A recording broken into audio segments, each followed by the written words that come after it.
Hi guys. Sorry I couldn't be there right now to attend this St. John Ideas Forum 2025, but I'm currently in Toronto, Canada, attending the Caribbean Canada Leaders Dialogue. I really wanted to be there to be able to submit some decent ideas on what I may think is decent ideas. So I'm sending this video and hopefully you guys get to hear it.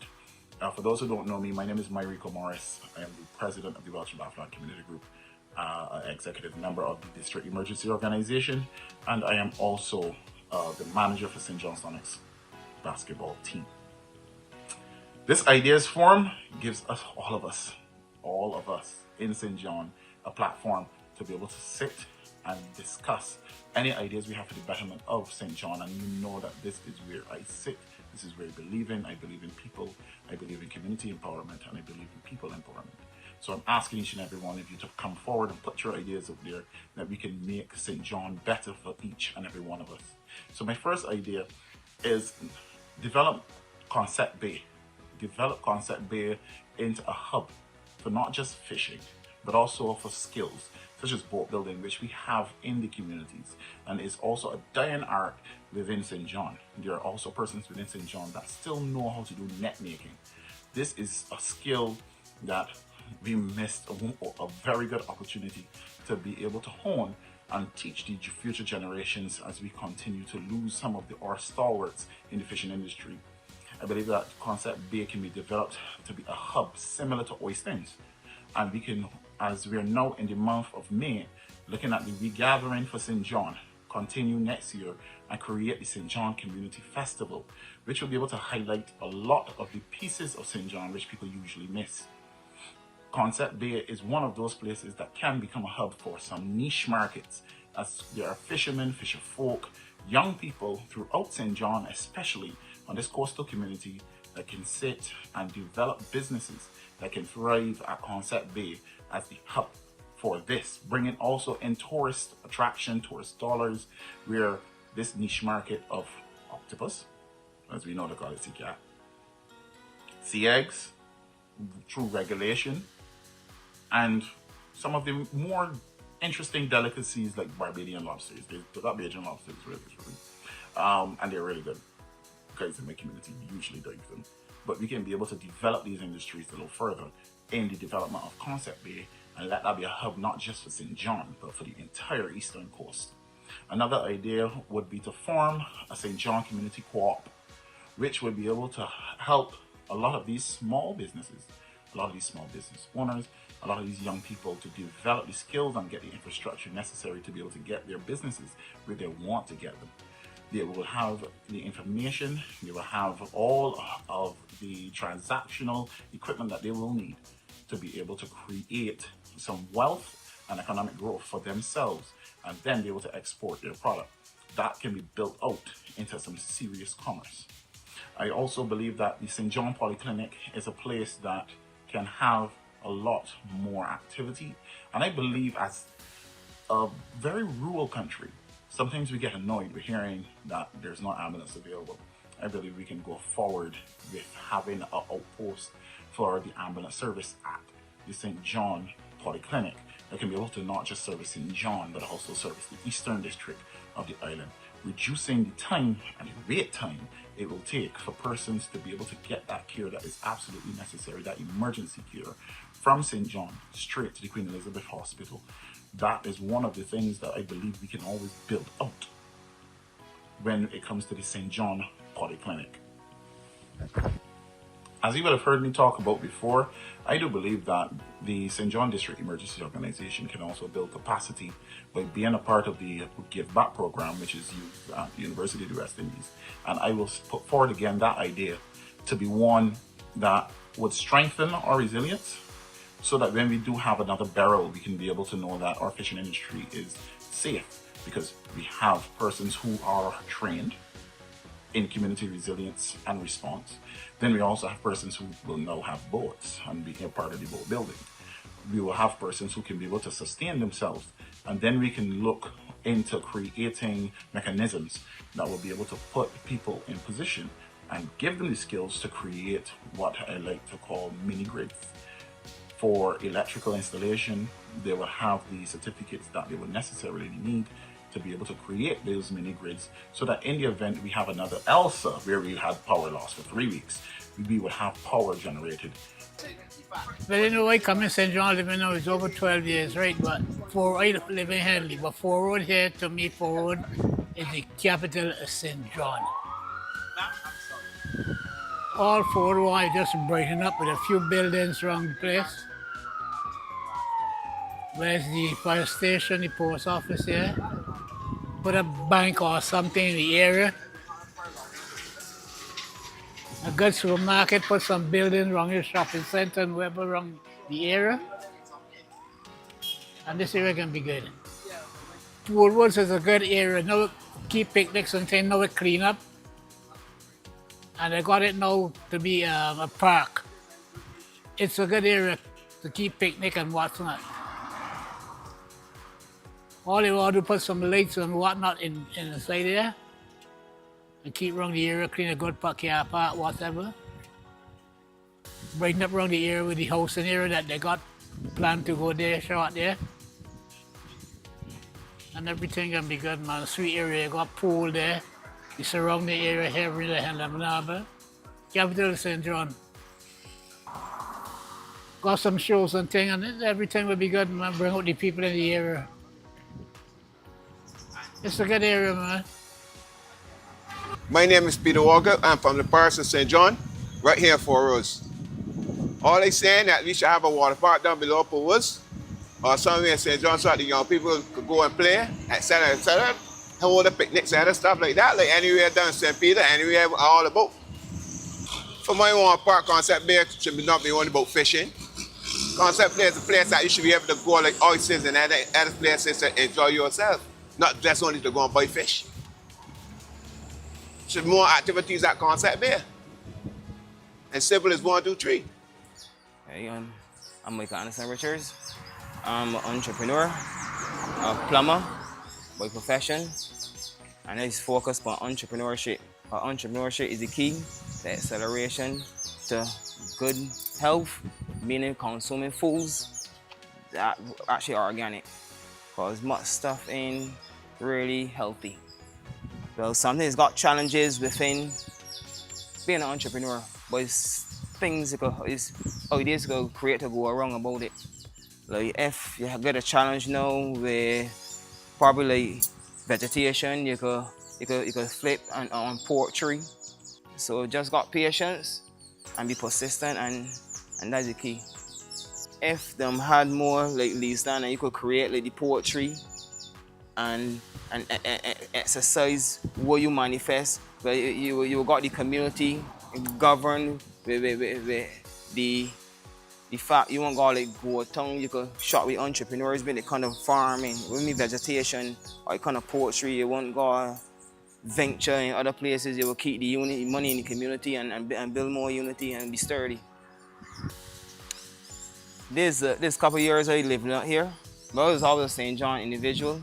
But here don't really got a lot of activities, true, because in the park, no really got a lot of cricket activities, no tennis, no football, most of them activities we don't go. So if you could draw some non-curriculum activities out here like a park, or you could find an area to go a pass that you could utilize other than being don't go out, you know what I mean? That you could got like small events which is within the community, because let's go here's Collington and Cleveland, so that would be a good catch. Probably like a park or saying I brought the youths and got the youths more comfortable within themselves. That would be a good idea to start.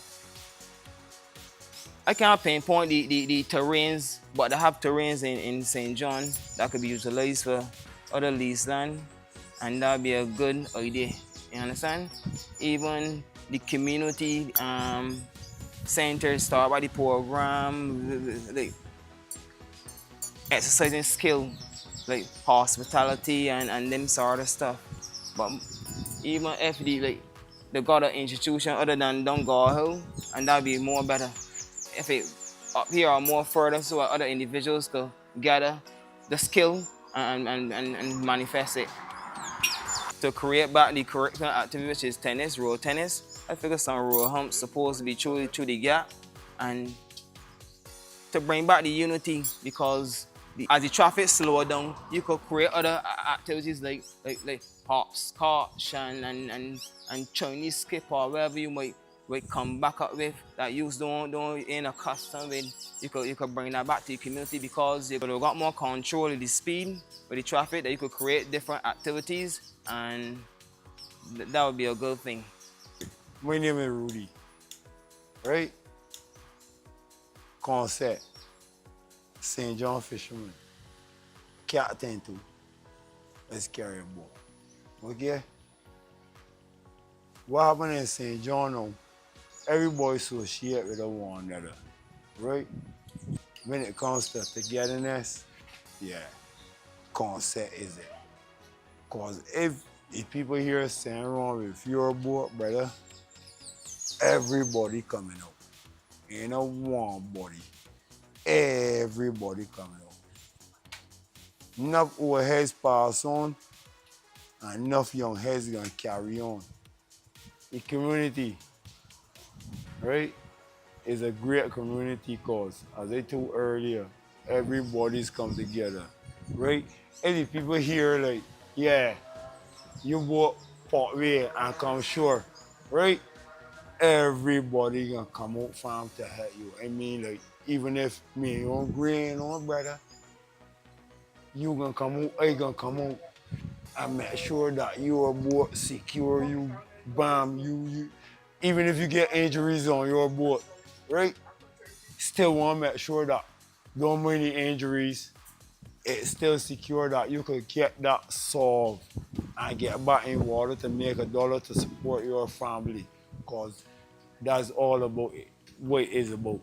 Supporting the community and your family. Should have more fishing tourists can from concept be a Judy the fact, right? I as a person, as a boat captain, I do work for people from UE studying from. When the year come, I get work from UE. Come in to check the sargassum seaweed. Okay? Out and in. So they should have more fishing tours. Right now, I got a partner of mine that is people that's coming and he's gonna carry them out on tours just to dive to see sharks. All kind of different species, brother. So they should have more things going on at concept. Boat building, you see that partner? There much people know that is the one man that I know. For sure, Terry Downs. Cause I could call his name too. Terry Downs from back north, down in Bathsheba side, right? And he's also a boat owner and a fisherman. It's like there ain't much boat builders right now cause it's mostly like everybody want fiberglass boat. Fishing long term, easier to maintain, right? What boats now, since that's a barrel, the last hurricane that we had that mashed everything in the complex, there's gonna be much more boat building from there, brother. I believe what I tell you. Fiberglass from there, that's what's going on right now. All the rest of the boats that gonna come from here right now is fiberglass.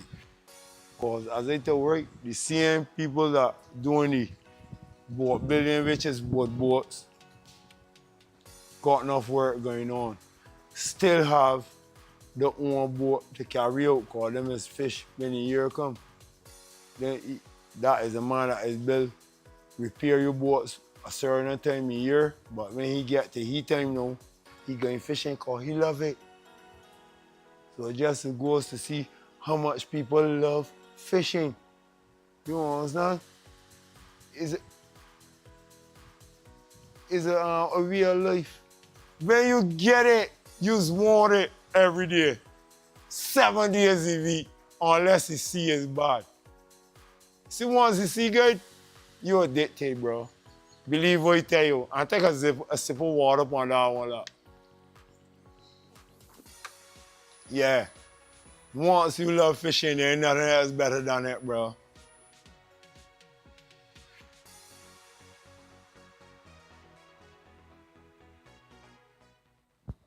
Thank you.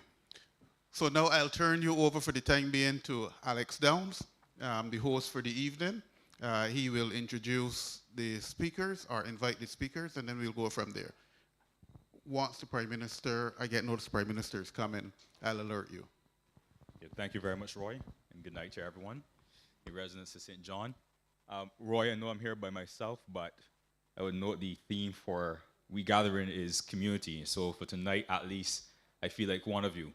But feeling like that, I still need to hear from you, you know, what your ideas, what your thoughts are for the parish, how you can improve it. And so I'm going to ask you speakers, as you come, you can make your way just around the tent. There's a microphone just standing here at the top for you. The first speaker I'm going to ask is Jemia. You can come on up, thank you.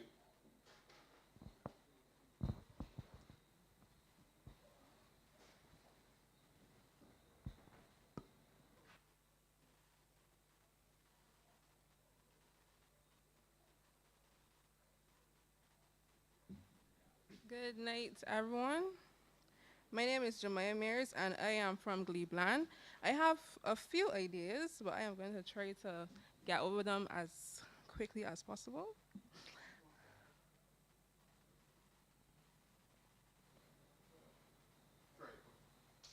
Good night, everyone. Okay, so my first idea that I have is a brother and sister program, and it would be a community-based mentorship program which focuses on positive peer influence and support.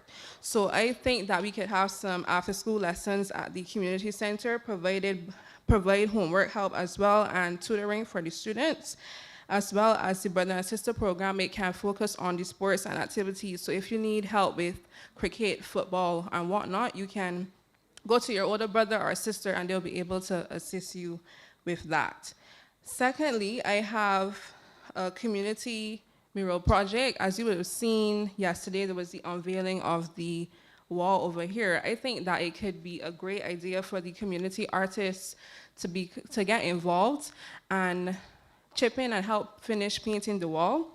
I think we could also incorporate the different schools in St. John as well, the law school. We have the art students there, primary schools, even the persons in the community of St. John's, as simple as a thumbprint. For example, if we are doing trees on the wall, a thumbprint could be the leaf. And I think that would enforce unity and togetherness as St. John people.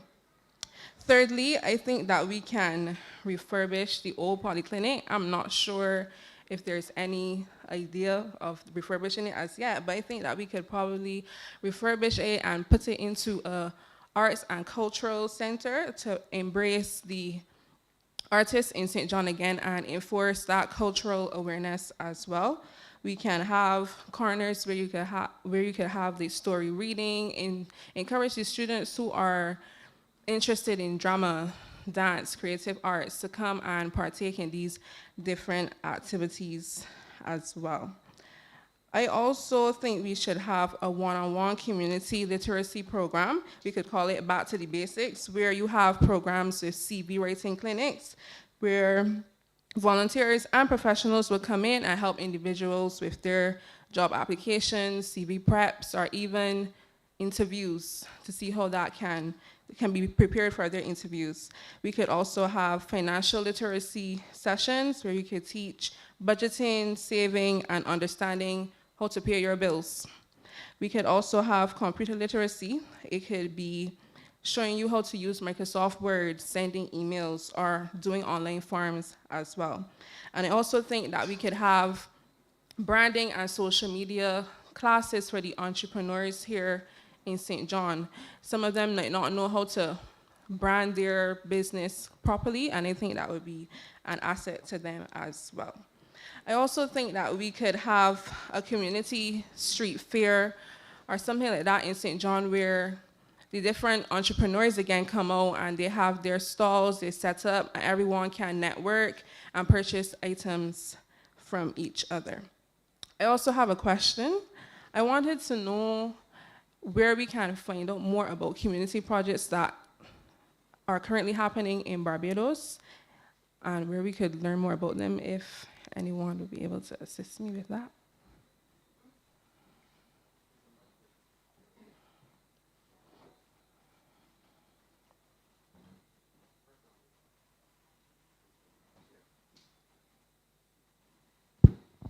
All right, good evening. Charles Griffith, the MP for the constituency of St. John. Your last question is easy for me to answer. My ministry will provide all of the information that you would require in relation to youth and community groups. So these are things that are readily available at the Ministry of Youth. If I may respond to some of your submissions as well, the old polyclinic, plans are in train to develop that into a vendor's mall. It should carry about 12 shops. And I already have one businessman who's interested in taking the facility at the front. Drawings are already in place. Drawings are already approved for this. We're just waiting to make sure that we have the drainage problem sorted, because those of you who are familiar with the old polyclinic know that heavy rain used to cause some major flooding inside of the area. Earlier, Mariko would have mentioned the Concept Bay, and I know that Minister Ford, drawings are already prepared to enhance what is at Concept Bay. We have all been asked to submit vendors' locations in our constituency. Concept Bay, the area just below here that is known as the zone, is another one that has been identified to do vending. Earlier, the chap mentioned Four Roads. That is also another location. So a number of the ideas that are coming, plans are in train to deal exactly with those things. But I thank you for the question. No problem. Thank you as well. Jemiah, just before you go, the ideas forums, what we've essentially done is allow the ideas, yes, to come from the speakers, but again, if anyone in the audience, you hear something that prompts your idea or thought in your mind, you can feel free to share at the back. But then to the speakers as well, I just want to ask a question, because you've mentioned a number of ideas that deal with community engagement and also the nexus with young people.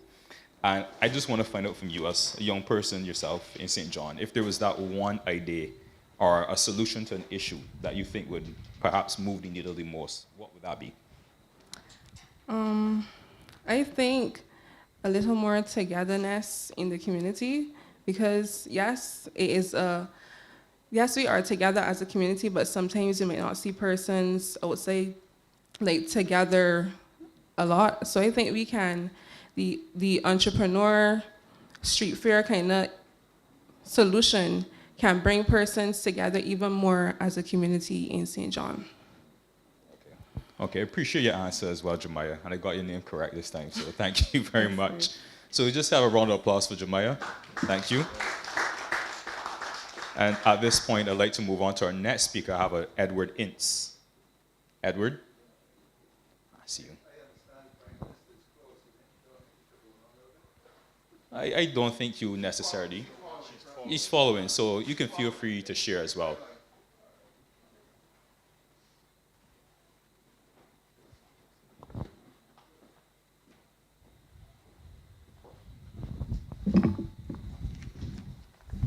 Good evening, everybody. Good evening. When you could tell somebody's age when they use a phone or use a piece of paper. My name is Edward Ince. I'm from St. John, and I have a business in St. John.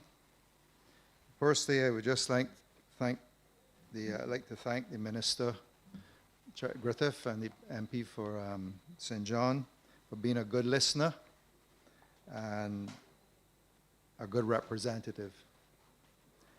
And also the Minister of Agriculture, who has a big interest in St. John, Minister Ware. I have two submissions tonight. The first one is, I think we need to do more to generate more economic activity in St. John. We don't have enough businesses in St. John. A lot of people that live in St. John leave St. John on a day and travel all over Barbados to work, sometimes as far as Speightstown. And I think if there were more businesses in St. John, it would help that whole logistics of travel. But I think we have to do more for ourselves, and certainly the business community, of which I'm part of in St. John, needs to come together more and look at more partnerships and bring more business to St. John. There are a lot of small entrepreneurs that are very good business people. You have Adrian Riley from Edgecliff, is one of the best fence men in Barbados. You have Ian Beckles from Rosegate, who is a good truck man. If you need a truck man, he's a good infrastructural truck man. You have Uplands Trading, you have Chickmont, you have Pravana Energy, Cloud Solar, Shelbury Construction, Guinea, you have Mr. Woods Hardware in Cherry Grove. You have the Water Authority, you have all the medical centers, the mini marts. But we could do more. We have a brand new, very high-tech greenhouse starting down at Guinea soon. Our overseas rum company has put in a lot of money into Kendall, so there's a lot of economic activity happening in St. John. I have two young gentlemen here with me that are in the process of starting a rum distillery at Guinea, and investing a lot of their time and energy into creating a rum brand in St. John.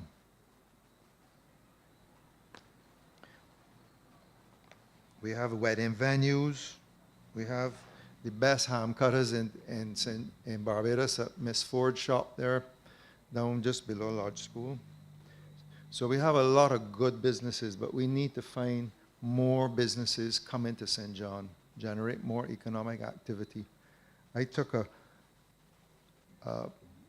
farm that was inactive, and we now have just under 20 people working there. That's in the last 5 years.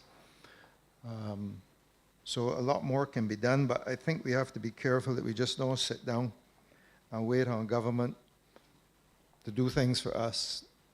I think we have to see what we can do for St. John. I have here, I'm going to give it to Mr. Morris. I bought it for the Prime Minister because I know with yellow meats in her constituency, she's partial to breadfruit. But this is a young person. I can't claim it because it's in St. Philip. But it is breadfruit chips called Ulu. And it's a little dear, but it tastes very good. And she and a farmer, Richard Armstrong from Colleton, have done a real good job at creating this package. I can give it to Mr.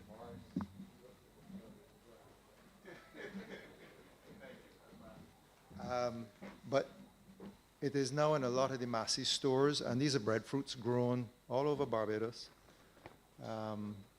And we're trying to grow more. We're going to actually have to import some to supplement the demand for the breadfruits between the various uses of breadfruits. But that is a good example.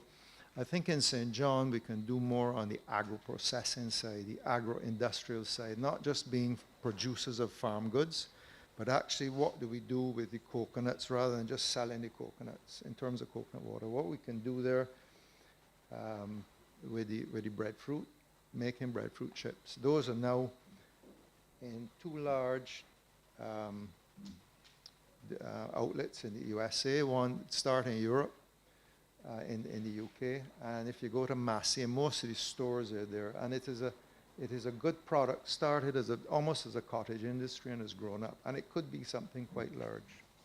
So, Minister Griffith, we speak a lot, and I think how do we mobilize and bring the business community together, not only the larger businesses, but the smaller businesses, So that is one. The rum project, I think, has a lot of legs. And if we can get that distillery moving with the permissions and so on, I think it will add a lot to the economic activity of St. John. The second one is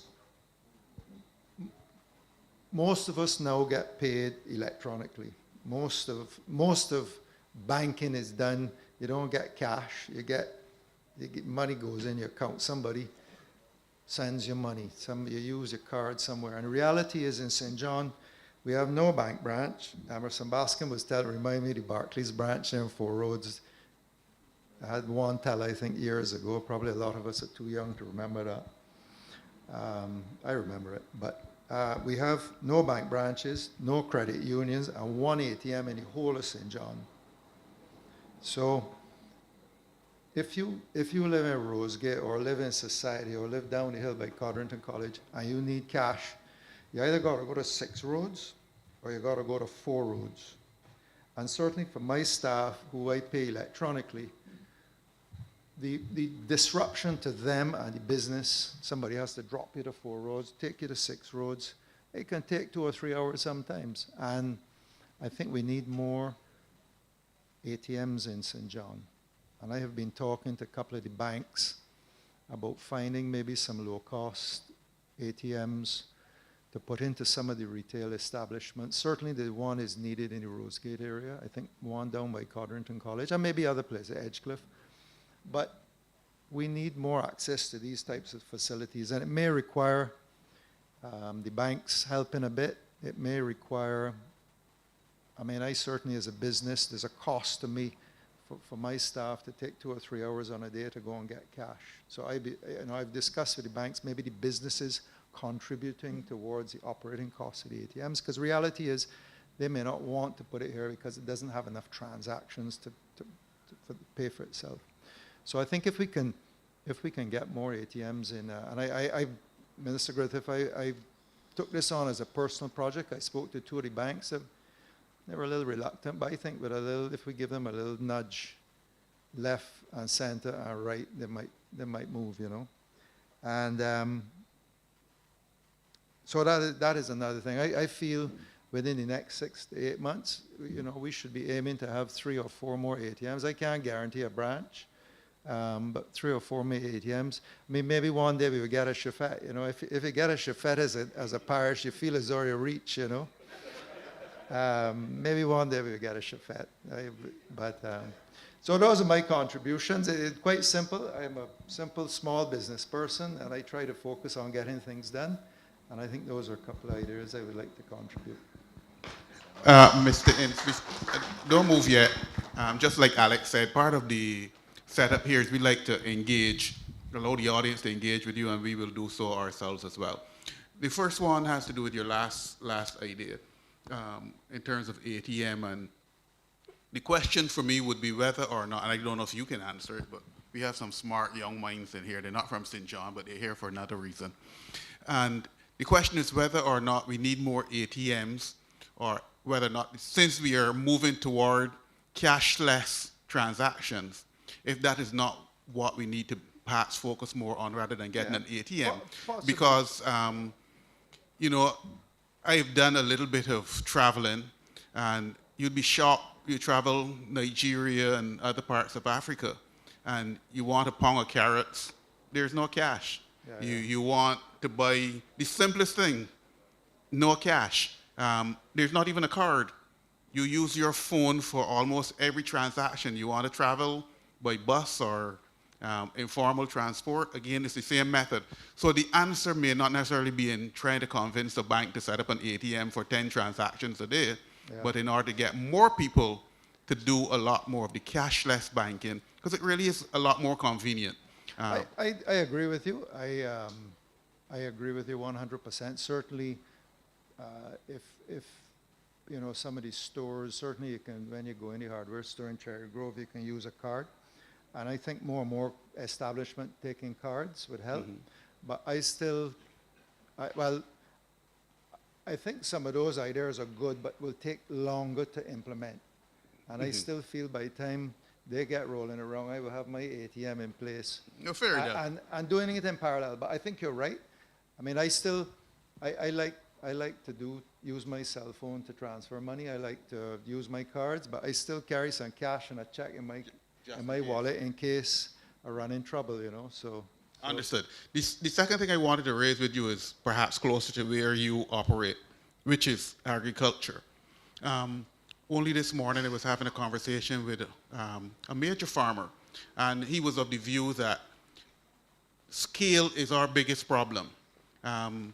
He pointed out, you know, we are trying to do farming, crop production, and the last time he looked, his competitor in Toronto was operating the same kind of vegetable farm, but his farm was the size of Barbados.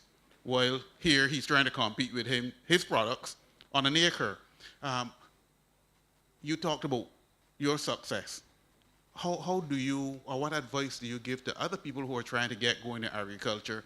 How do you turn the disadvantages of scale, of size, into something that works for you? How do you deal with it? How do you take a struggling business into something that's I viable? don't know if it's success. Every day I feel headwinds. I mean, I was going to raise the issue of crop theft, but I didn't really. I mean, that is a real tough problem. Mm-hmm. And when you see a farmer, up to last night, this morning, I saw a farmer lose 30 head of planting, and there's no worse depressing look in the world than seeing a man lose something that he nurtured. So that is a big problem. In terms of scale, I think we can get through. I mean, water, weeds, one is your helper, one is your enemy, and I think the reality is we don't have scale. Right. I think we have to work with what we have. I mean, the largest lettuce producer in Barbados, we had a claim, I guess maybe 50% of St. John, because he's in Sweet Vale, just on the border of St. George, and so we claim half the lettuce. But I mean, they get through. They use greenhouses, they use a combination of outdoor farming, and they provide maybe 40% of the lettuce in Barbados, and they get by. So I think you got to work within what you can do. You focus, hard work. I mean, the harder you work, the luckier you get. That's the truth, but farming is a very difficult activity, and I think part of the you have to, the reliance solely on farming is tricky. One of the things that helped us was we put in some solar energy, and that the combination of the two has helped in terms of just flattening out the volatility, So, but I think we can get through. I think there are some very, very, very good vegetable farmers in Barbados. Breadfruits, I think coconuts. There's a lot of coconut growing going on. How do you handle breadfruit and coconut? To use your two examples, when you have plants that take years before they mature.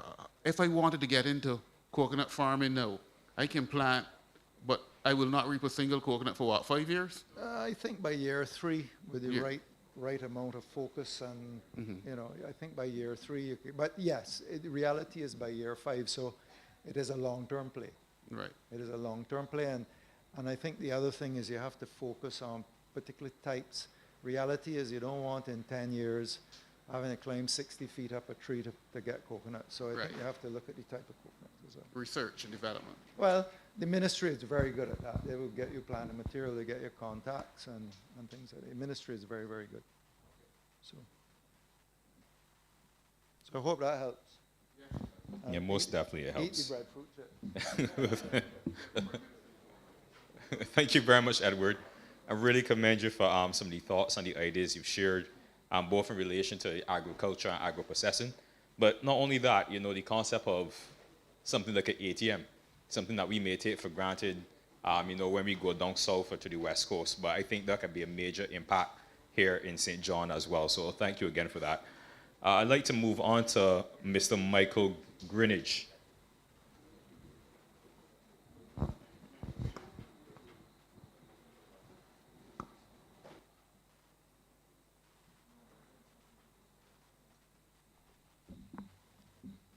Good night to the minister. Good night to all within my hearing. I'm going to be short and a little different. I come from Levels Road, Versailles Street, St. John. There is a forecross in that area. And over the last, I've looked into this, and over the last 33 years, there have been 7 fatal accidents, not to mention the many multiple serious accidents and near misses at that forecross. I am asking that the minister take a serious look at either making it a four-way stop or there's room where it can be turned into a roundabout. But in addition, there was a gentleman living right next to that junction by the name of Anthony Bob Waldron. And I would humbly suggest that that junction, whether it be a roundabout or four-way stop, be renamed the Anthony Waldron Roundabout or Junction in honor of the gentleman. I would also remind Mr. Griffith that I had asked him already twice to give the children going to lodge school a sidewalk between 8 a.m. No, between 7:30 a.m. and 9 a.m. That road is horrendously busy. Got the lodge school with 1,200 children and at least 800 going to school by car and bus. We got the university at the top of the hill. Then we have Covington High School that use the big luxury buses. And I see those forest farmers who have not learned the car roads yet, dodging traffic daily. And it's only a matter of time before somebody gets hurt.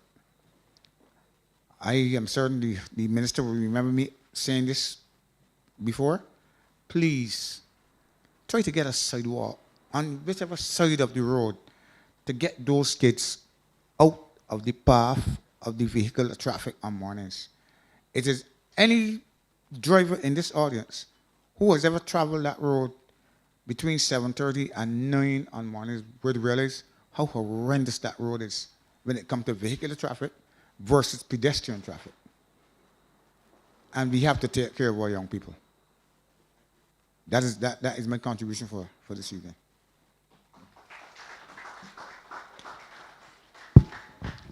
Thank you, Mike.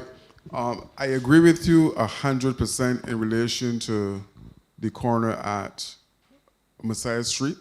When I was at MTW, I took a team to the location because of the same thing that you identified, the problems that we are having in relation to that junction, because a number of drivers who are not familiar coming from Guinea could just drive straight across the road. I love the idea that you mentioned in relation to the sidewalk as well. I think it is very, very necessary to put one in. So, I mean, all of this information is being captured, but yes, I agree with you. In terms of honoring Mr. Waldron, only here yesterday, if you go on the wall, you will realize that I wanted to suggest that his name should also be on the wall. His name is on the wall, Brad. I didn't check the wall, but I wanted to say this. But I take your concerns in relation to the junction and the sidewalk. I have a similar issue at Moncturb as well, coming from 4 Road, so I'll get MTW to look at it. Thank you. But Mr. Minister, do me a favor. Just go to the area, let's say 8:45 in the morning, and see what it is like on that road, especially for the first farmers going to lodge, who have not learned to navigate the cart roads as yet, and see what it's like. I'm familiar with the area, but thank you. Okay. Thank you.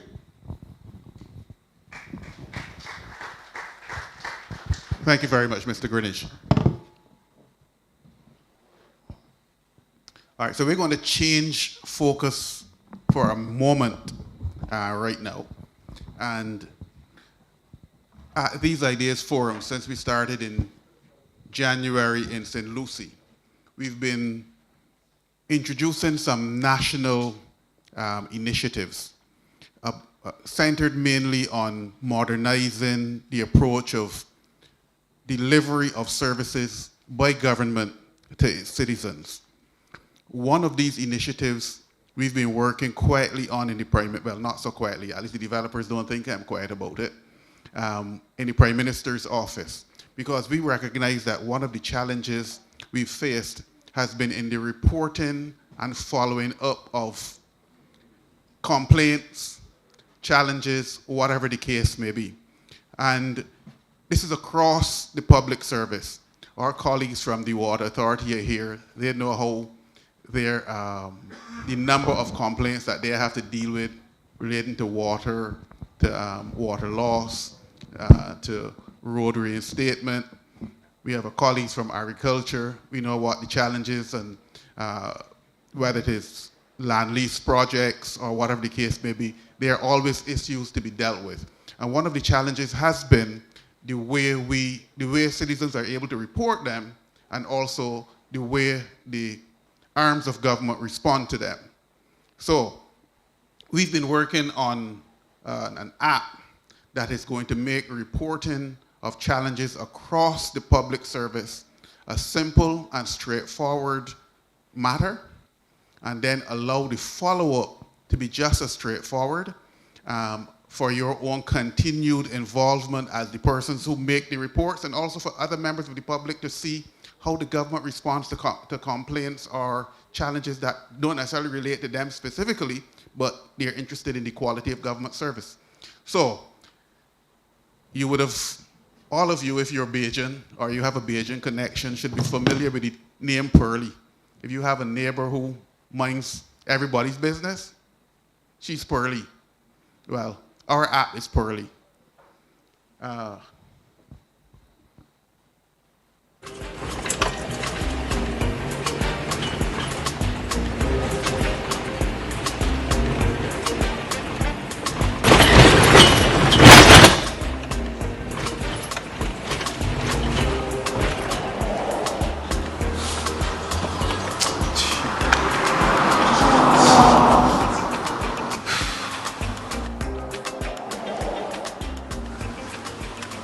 But you know you can report that right now, you know. Report it to who? But you don't hear about the app, Pearlie? No. Yes, I got app there, Pearlie. Let me show you. Well, I ain't so tech savvy. It's real simple. All you got to do is download it, sign up using your phone number or your email.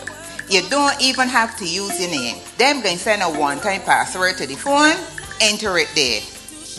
Now this is the report part. Tap that category thing and choose road issue. Tap issue and choose pothole day. Enter in the description, you just drop in a big pothole on Rendezvous Hill and tap next. Tap get current location so them know exactly where it happened. Now take a picture and let them see how big this pothole is and hit submit. You see, if an old girl like me could get this do, then anybody could do it. I like it simple for true. Yes.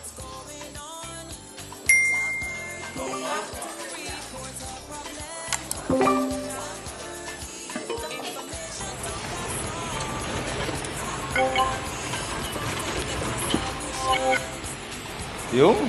That was fast and easy, yeah? Thank you very much. You're very welcome. All right, you have a good day. You have See a good day too. Bye-bye. All right, bye. See you. Okay. Ask Pearlie, ask Pearlie, ask Pearlie. Tell Pearlie, tell Pearlie, tell Pearlie. We will launch the app formally in a little while. Follow me with the jingle, please.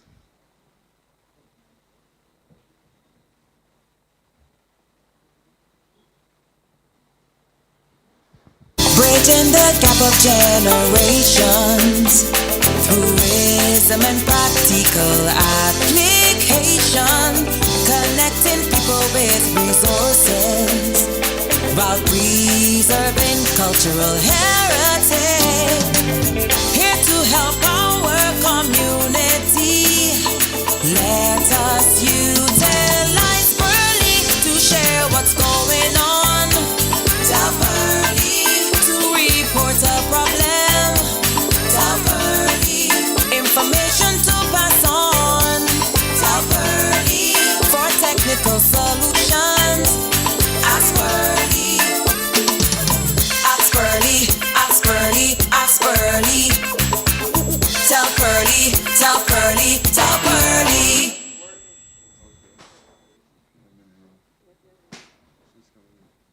Thank you. No, Prime Minister has arrived.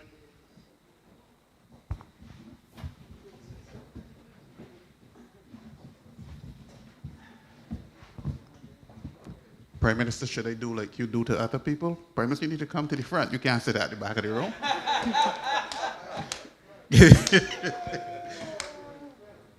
Fair. All right.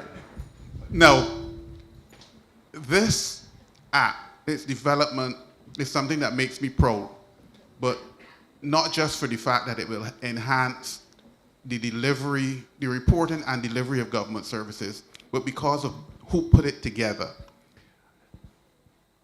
Ramon, would you stand and your colleagues stand with you? Ramon is the primary developer, but you see the young people with him? When they made the presentation, it was nearly 24 young people from community college and around. They're the ones that put together Pearly. Give them a hand.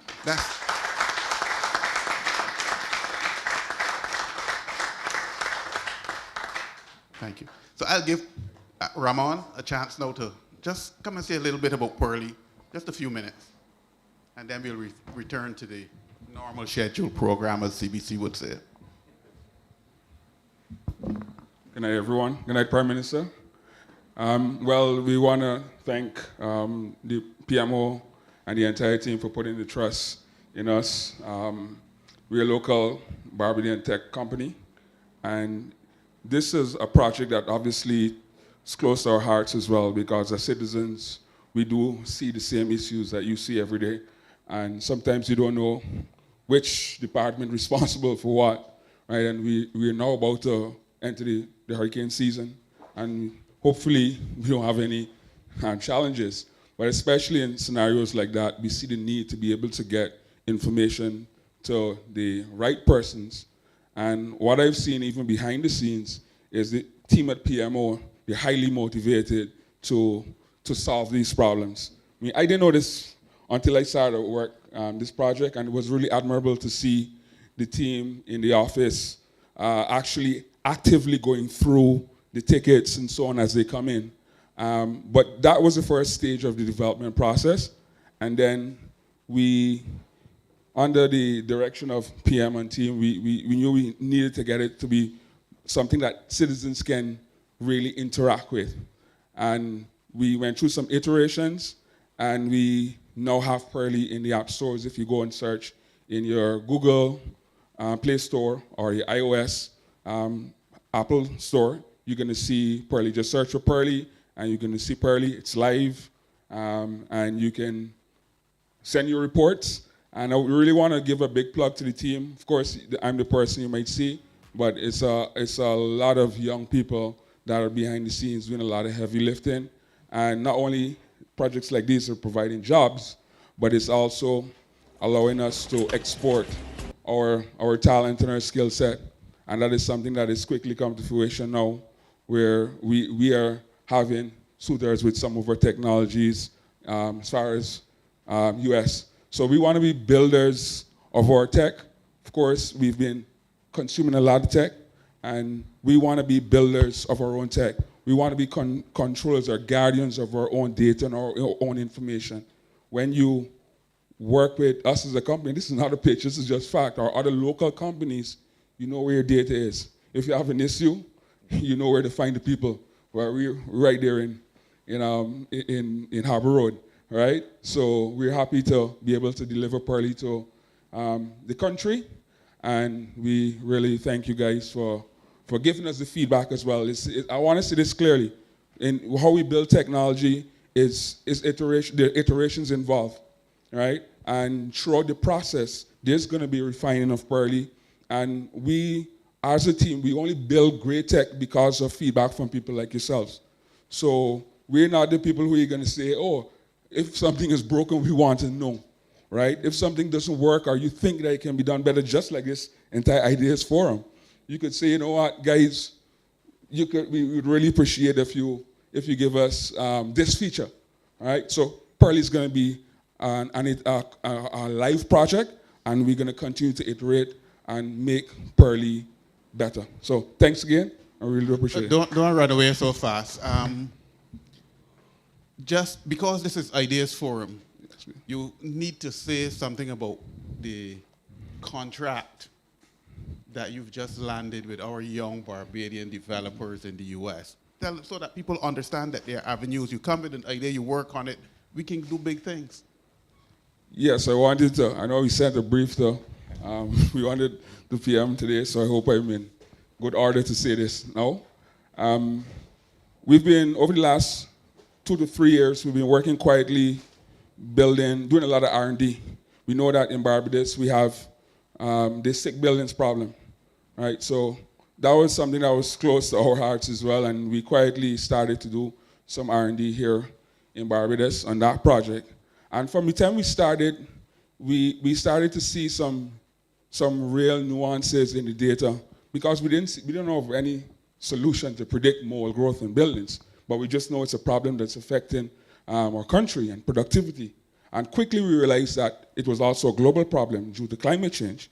And we continue to do our R&D right in Fort Belvedere, and with the help of, I have to plug them, Mark Hill and Export Barbados, they really laid the runway for us to try and to develop. And when we started, like we had this ground moment, aha moment, when we realized that, and forgive me to get a little technical here, but usually mold, there are 2 main contributing factors to mold: moisture and temperature, right? And when we started to look at the data and we started to compare rooms in very similar conditions, we recognized that the readings were different and they were skewed. So the first thing we recognized was that the contents of the room, they actually contribute to moisture retention. So something we call the surface impact factor. So if you have a room with carpet and a lot of drips, it means that you're going to be holding a lot more moisture in that room. Your ceiling tiles, the porous ceiling tiles, also hold a lot of moisture. So we went a little further after that, and then we recognized there's something we call condensation events, right? Where there's rapid spikes in humidity, and that happens like around 5 p.m. every day. Guess what happens then? We all turn off our ACs, right? So what's happening? We're having a lot of moisture now in the rooms. So we started to plug that into our own algorithms to see what we come up with. And then we quickly started to see from the anecdotal data that we are able to start to predict the growth of mold on the specific conditions that we start to see. Now we quickly searched, there wasn't a lot of research in it, so we went further. We created a device that looked very much like a smoke detector. So as we iterated, we were able to, I can't give out everything here, because I know this is live. I still patent pending, right? So I said all this, let me jump straight to the end. We just came back from South Carolina, and it was really a heartwarming trip, because we in this side of the world, I know PM always talks about punching us above our weight, but it's until you got the confidence, but until you go and recognize the red carpet as they roll out for us. I wasn't expecting it. The first we met Senator Tim Scott, who was one of the shortlists for President Trump's VP, and we did the pitch, the mayor and other key stakeholders, and they pretty much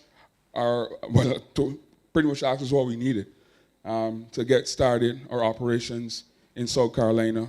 And we're happy to say that we have accepted the offer, and we are looking forward to, they're planning a launch sometime later in the year. Of course, we let them know we're from Barbados, and Barbados has to be represented in what we do. But Mark always tell me, and Jonathan, they always tell me, Ministry, sorry, we don't be too sentimental in terms of doing business. We must do business first, make sure we secure it, and our team would obviously have the opportunity. Of course, we have to hire US. We're in the US, we're going to be creating jobs in the US, but there's a lot of collaboration that's going to be happening between South Carolina and Barbados, and we're, I'm calm now, but we're extremely proud to see what we have built is now going on the global stage to scale. And they literally told us, don't go to New York, don't go to San Jose in Silicon Valley. we want you guys to remain right here. So we're happy and happy for the opportunity as well. So, Thank you, Ramon, yeah. and your young team. When PM talks about global citizens, Bayesian roots, that's what she's talking about. Alex, back over to you. Yeah, and just before I continue, Roy, again, Ramon and the team, I really want to commend you because what you, in essence, have done, you've shown exactly what these idea forums, why they're so important. We've come with an idea, and now you've provided a platform for Barbadians across the island to not just see something and complain about it, which, we can tend to do, but now you can actively play a role in how we improve the society. So whether it be a road issue, whether you see garbage and you realize that, littering is a problem I've always heard in these idea forums, now you have an opportunity to play your part. Citizen engagement goes both ways, and now make a better society. So I want to encourage people, get involved. We all know the name Pearly, and now it has a new context in the 21st century. It's no longer somebody or old lady peeping through the window when you pass. It's now an app on your phone. So download Pearly and get active. So again, Ramon, I want to commend you for that. So you give him a round of applause. That deserves a clap. So I'd just like to move on now to our next speaker. We have a Jaden Padmore, who's going to share some ideas with us. Jaden.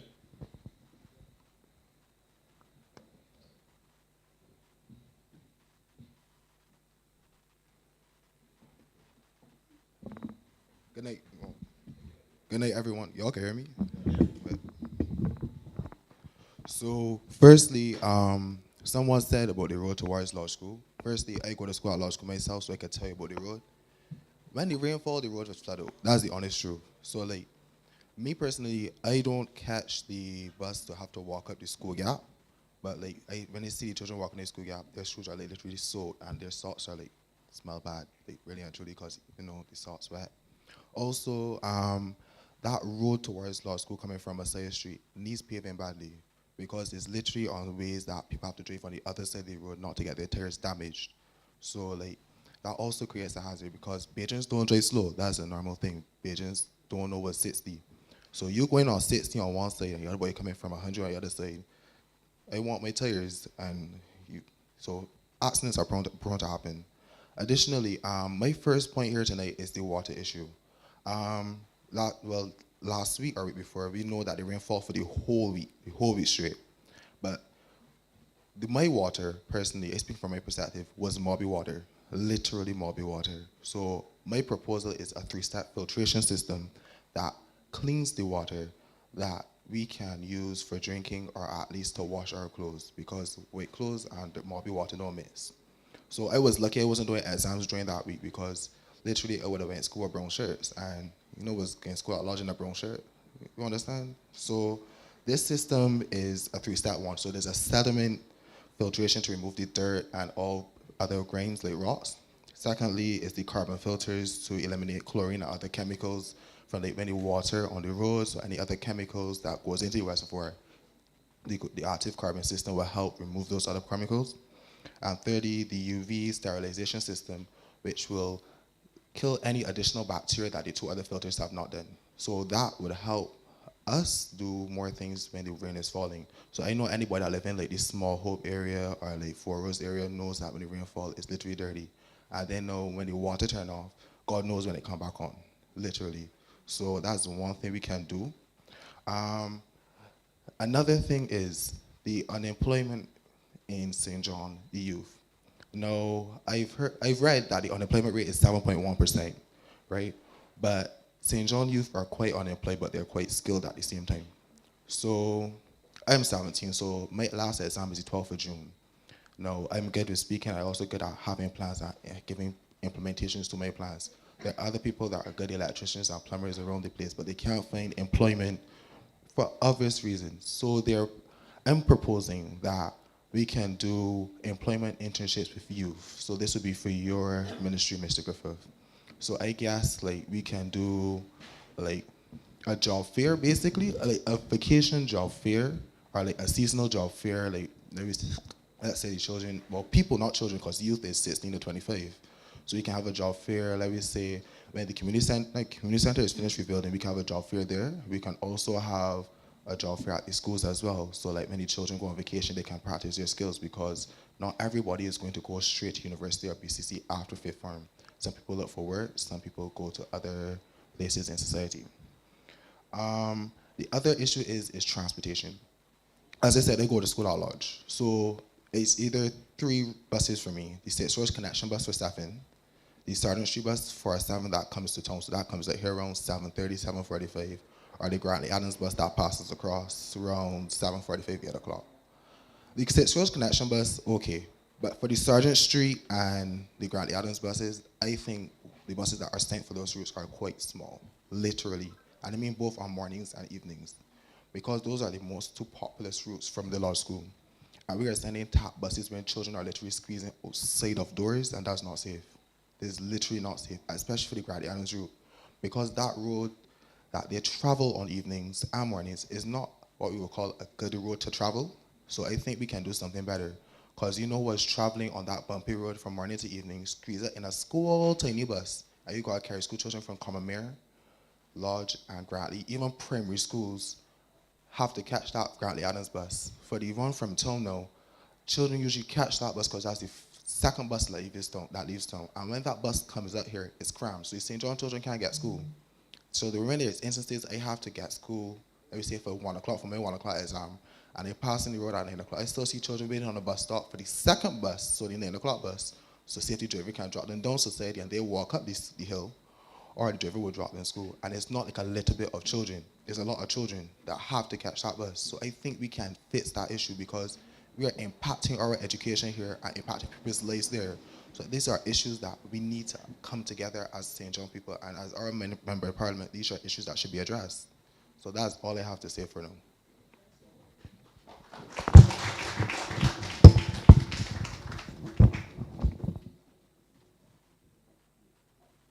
So no comment. Get in the mic. First, let me say how proud I am that you're standing there and articulating the way how you are, just like the young lady. It's fantastic. What we will do, all of these suggestions are compiled. The ones for St. John will obviously come back to me in terms of how we're going to resolve the issues. But I want to thank you for putting your case tonight. This is what it's all about. And yes, I am aware of the bus issues. I have some youngsters as well who stopped by the branch office that are coming from down Martins Bay that are concerned as well. So we will try to sort the problem as soon as possible. And I thank you again for the submission. I really do. My solution to that problem is, right, I'm not saying not to use the tap buses, but you know we have the older buses, right? So the buses I grew up with was the big Marco Polo and bus car buses. I pronouncing it right, right? So I was saying we can use those buses, especially on evenings, because a lot of children get dropped school in the morning. Parents is drop school to children, but picking up is the issue. So we can use those Marco Polo or bus car buses on evenings instead of the tap buses, and use those for school and leave the tap buses for civilian use, but not civilian use, other use. That's my solution to that. Yeah, basically. So a dedicated school bus system. Right, basically. All noted. Right. Thank you, brother. So for the water system, I know you're going to wonder about prices, right? So the filtration price is totally, the prices I researched up to come up to $100,000 for the pumping station that I get, and I think the pumping station I have is Golden Ridge. I don't know. But when you hear people talking, my solution is they hear Golden Ridge. So I don't know who I can forward that prices to for the materials. Hmm?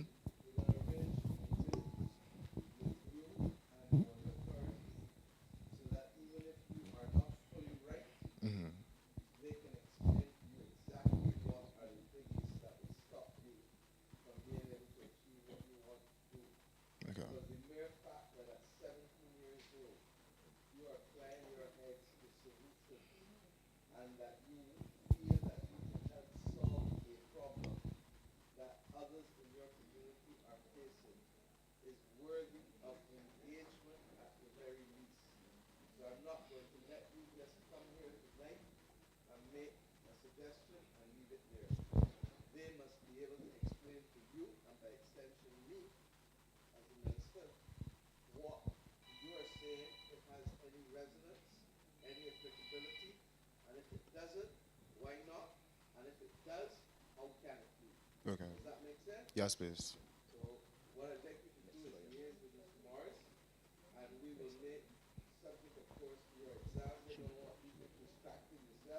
My exam is Friday. My last one is the 12th. Right. Mm-hmm.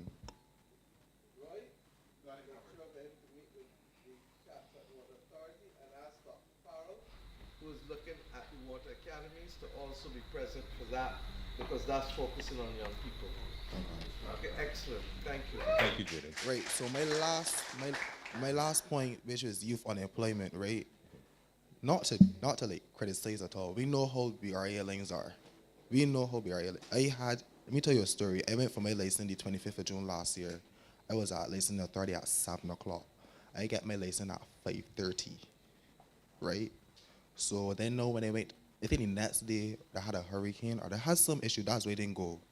But then the next day, the next time I went to get the actual card and slip, I actually stood there from like 9 o'clock till 1 o'clock. So I was saying now, there are young people out there that are willing. So as I was telling Mr. Griffith, the job fair, we can get people to do seasonal work to help we push forward this load. Especially since a lot of young people don't want the license, a lot of people going to BRA. And we can even get young people as that did the Pearly app to up with the, I think we have a software that we can pay that bills online. I can't remember what it's called. Easy Pay. So we can update Easy Pay to make it convenient. So we always have solutions, and there are people out there willing to help us. So that's all I have to say.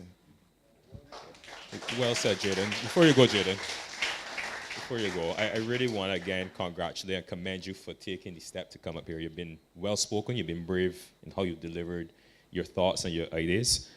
What I would ask you, if you could have a word to the young people watching. You know, we're in St. John at the moment. We have a couple other parishes to come. But we want to hear from the young people on how we can create a better society. What would be your encouragement or your words of advice to young people? You know, you've saw an issue, and you've clearly researched this issue to the point that you're able now to tell us what steps we can use, how much it potentially may cost. What would be your words of encouragement to young people? The first issue we have as young people is that we are shut down by old people. That's the first issue, right? So the first issue we have to do is just, in a nice way, push them aside and do what we have to do. Right. Literally. Because the first thing is hear young people ruin our arm early. The first thing is hear young people ruin our arm early, right? So what I think young people need to do is stop listening to the majority and just, if you have something to do, do it. Push aside the old people that stopping you and saying your voice don't matter. Because before I come out here, I was told my voice don't matter, right? I still come. So we need to push aside that negative energy that we put towards young people, and then I think we get more young people coming out. Because a lot of these ideas really and truly got from my lessons class. So like, not all of them, but some of them, I go lessons classes with people and we discuss there, but we don't get to push out because we just get told people don't listen to young people. So they just... Exactly. Correct. Because my lessons teacher would tell you when they want Sundays get it. So... It's right. But we gotta start pushing on young people. But it's right. We put forward an idea on water filtration. You have a meeting post 12th June, correct? Okay. That's the point I'm making. So I don't want, too often, people don't try or don't push because they make assumptions about the results or about the treatment that they'll get. And even if that is the norm, the only way you make history is by breaking through. Nelson Mandela says it's only impossible until it is done. Okay? So keep that can-do attitude. Thank you. Thank you. Thanks, Dr. Jaden. Very well done. Very, very well done. So coming after Jaden, our next speaker we have is Chambi Se. Hope I've pronounced that correctly. Okay, excellent. Good night, everyone. Good night. Prior to getting into my contribution, I really want to recognize the government for the unprecedented nature of this opportunity, because I know it's precedented in the sense that it has occurred at other parishes, but in the context of having so many cabinet members and so on actually come to the site, I think this is stellar. The first thing that I want to get into deals with a historical situation. And this is largely friendly fire. The Society Primary School was closed, according to my notes, 2013 to 2014. And it is now converted into good use. In my view, the one missing aspect has to do with documenting what previously stood at the site. We live in an era in which the collective memory pretty much evaporates very quickly. And right there in that village, it is possible that a 12-year-old, right, school closed in 2013, 2014, a 12-year-old today has not even any conversation about the existence of this school that was of tremendous significance. So, by way of solution, and I've raised this separately, but I'm reiterating it on a broader platform, I would like that there be a commemorative historical marker placed on the property that points to the particular historical significance of the school. It is said, I'm not a historian, but it is said that the school is the site of the first primary school or place that offered public education to persons of African descent on the island. So I think that is something that we need to weave into all the other good work that the government is doing with respect to instilling connections to the African continent. Beyond that, I think there's also an opportunity in the context of tourism and other intersecting activity that there could be historical markers that document other things in the parish. As part of the regathering activity, there was a treasure hunt over this past weekend, and there were locations that were of historical significance. Some were known than others, but there were no actual markers, which actually worked in favor of the treasure hunt. But there are also lots of things that are of minor awareness. So I think there's an opportunity here to document our post-independence legacy. And then the last thing on that is, it's not the best of examples because it's something that is practiced in the Confederate South of the United States, where there are markers that are identifiers of the Civil War. And these were very instrumental as well in the Trump installation of that aspect of the memory. So I think I've been clear on that part. The second thing that I would like to touch deals with transportation in a sort of a different sense. We know that historically all of our networks have been on a center-periphery sort of arrangement into Bridgetown. And we are in 2025 with not the same reality that existed in 1966. We have more vehicles on the road. We have a different level of interactivity. In a parish like St. John, where you have 72, I believe, communities, where there's a lot of intersection of families and so on, we have a situation in which it may be easier for me to get to Bridgetown than to get here from 10 minutes away. It's 10 minutes away in a vehicle, maybe significantly longer on a bicycle, on foot, etc. But it's also complicated now by less civility with traffic and other considerations.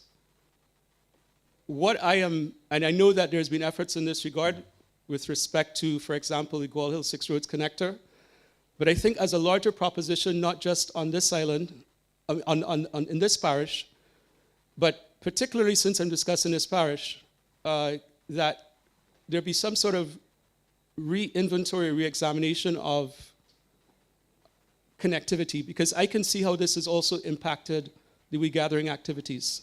There are people that would want to be present at some activities, but it's just not practical to get across. And this is a large parish. But beyond the particularities of this parish, the idea is it shouldn't be easier to get traveling south to north, just as easy as you're going east to west. Now for one particular clear-cut example. Society is a community that has a unique situation. It has 3 levels of education. Most communities in Barbados do not have that. Primary, secondary, and tertiary. There's a church, and there are other broader institutions around. But the connectivity is very, very poor. And even the buses that are in the vicinity do not touch society. You have the Gall Hill Collector. If I'm a pensioner, if I'm infirm, if I am a 14-year-old that has permission to go out on my own, but still you have a walk. You have distance.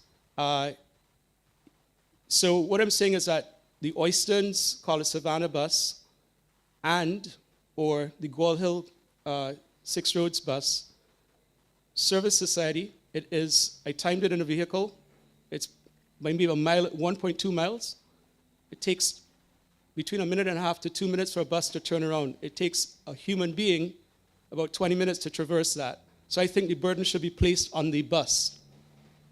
So I'd like to see a broader re-examination, not just of that, but even when, say, if a bus is going to pass at top of the hour, then maybe have that intersecting not be like 45 minutes later, but closer, at least on paper, to get that going. And then finally on that point is that bus fare is $3.50. It's $1.75 US. Of course, I have the memory of when it was $1. There are people in here who probably have a memory when it was much cheaper. I think as a matter of public policy, we should be at a place where there is an option for transfers of service. If I take the bus on that connector and I get to 6 Roads, there should be some amount that the economists or the costers in the ministry have arrived at that would allow me to pay, if it's $5 that I can get in a bus from 6 Roads and connect down to Sky Mall. There are people who are paying $14 per day for public transportation that we all know has some defects. I'll just touch on a defect really quickly. As I said, it's friendly fire, but it's an obligation to speak about this. At night time, the bus becomes a 2-hour wait.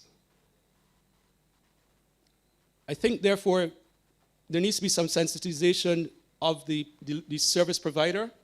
So if the burden on me is to wait 3 minutes, no bus should be leaving Bridgetown before the appointed time. This happens. Because then I've seen a Defense Force soldier who waited 4 hours. Should never happen. He leaves the barracks, he comes there with the bargain in mind that he's going to take the 8 o'clock bus.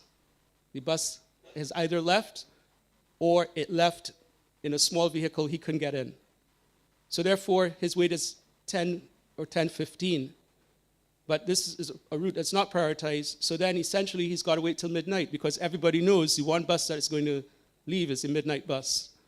So a 2-hour wait is already very burdensome on people. Like clearly not everybody's going to want to go to work and then immediately head home. But this also affects the civic life and the participation of civic life of rural residents, because then you're thinking, well, if I have a job that starts at 8, if I don't get on that 6 o'clock bus, I can't, and if you just start playing roulette with the possibilities. So there's that. And then that touches into the other point, which is more touching on the idea of a social contract. I think rural Barbados is in a particular situation that is very distinct from urban Barbados. When I start configuring in my mind what the future could look like, I'm concerned about how we measure economic development, and I sort of still have this sense of there's going to be urban pressure leading to reactionary decisions that then treat with almost development as a sort of invasive species for our experience, the quality of life, the less dense spaces, and so on. And we know that housing is an area in which this could become burdensome. What would be preferable would be to start having consensus like this, thinking out into the future. Because we have the issue of reduced birth rate, obviously small population. Somebody alluded earlier to people departing from the parish or having to work in places like Spikestown, which again also ties into the point about connectivity and cost. This is a very relatively pristine area. There are lots of benefits, but at times it can feel burdensome and that you're not getting the same social contract with the state as in other areas. It's not to say that it is neglected, but it is maybe not as well understood, because there's another dynamic, which is people tend to internalize and don't necessarily verbalize their frustrations, especially if it's cumulative. So those are the points.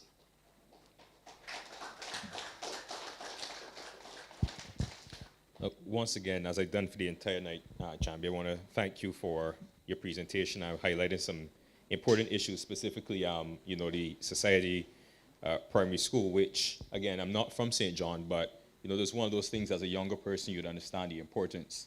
And, we always would say, if you don't know your history, you don't know where you're going when we move forward. Right. So I'd like to really commend you for that, and I'm certain that at some point, once we have this information collected, you'll be able to understand where we're going in relation to that and some of the other issues and solutions that you shared. So, one thing that I should have said on that is, we have expert, I think Sir Henry Fraser, for example, you have people that can weigh in on the precise history of it. I'm just touching on the global solution rather than the nitty-gritty of it. No, well noted. I appreciate it once again. And again, we have the information, and the ideas forums are all about taking that information that we've had and being able to put that into action. So, once again, thank you so much. Right. Any other questions? Or? Well, not from me, but let's see. I don't want to get feedback. I think it's very clear that people want interaction. And I'm encouraging the ministers and others here to fuel the interaction. On the issue of the bus routes, we talk about wanting to remove the north-south traffic of airplanes and of shipping routes. But we're not looking until with the level of vigor, and I thank you therefore for your comments and idea with respect to looking to see how best we can crisscross the country. AI can be good and it can be bad. And earlier this week you heard me say, or last week really, that there is need for proper governance systems to be put in place for it. But one of the early harvests potentially is for us to be able to load as much information as we can with respect to the routes that we have, the GIS, the geographical information systems that we have, and also the extent to which facilities are used and which activities are undertaken. And when we start to do that, then perhaps we can start to get an even more comprehensive approach, even beyond what you have said is really also a simple solution. Do you take the Oistins to College Savannah bus and carry it to Society one time? Or do you take the 6 roads to Gall Hill bus and carry it to Society one time? I think you're absolutely correct in highlighting that Society is unique in its historical importance as well.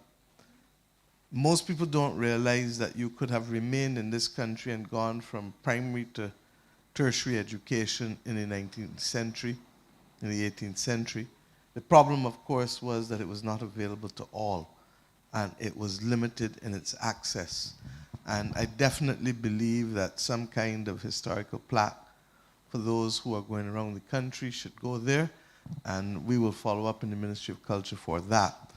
But Ministry of Transport has an obligation, in my view, to be able to carry us to the next level and to be able to see what is the optimization of bus routes in this country that are not simply in and out of city.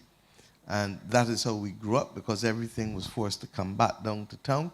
But the reality is that this party, which I lead especially, has been the party from the beginning of decentralization.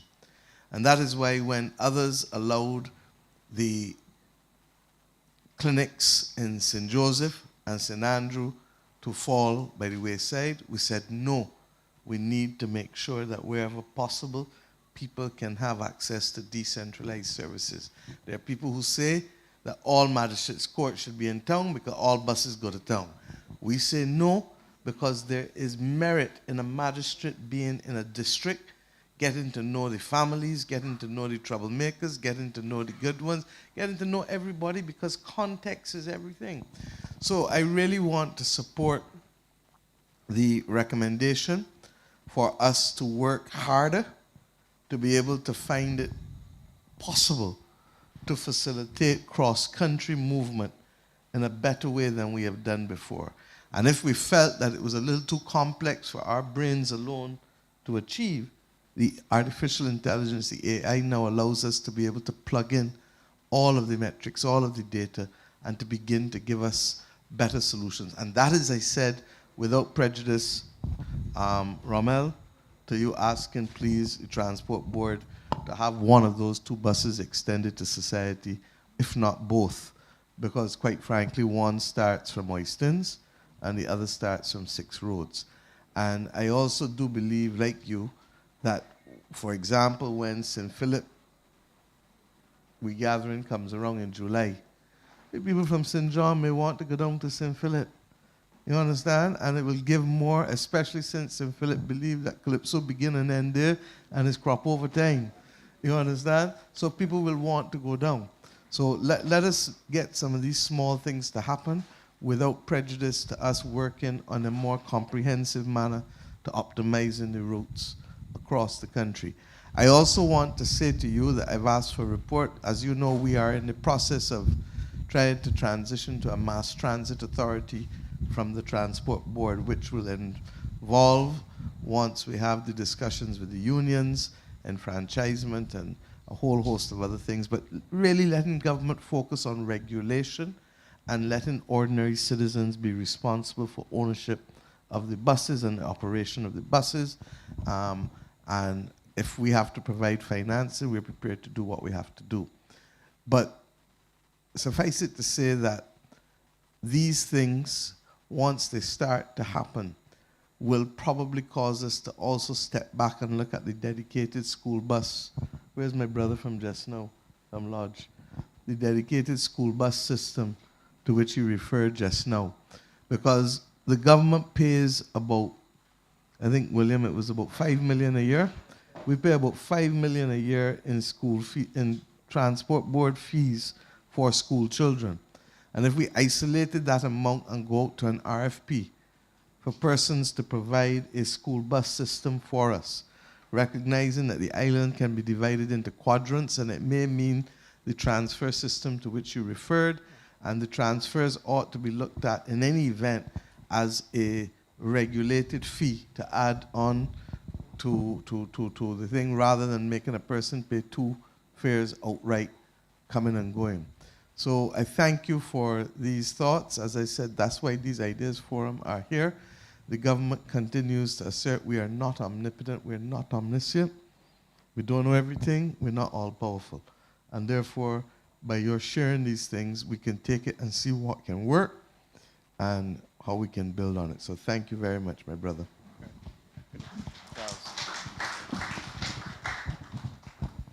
Okay, next we have a Linda Hinkson.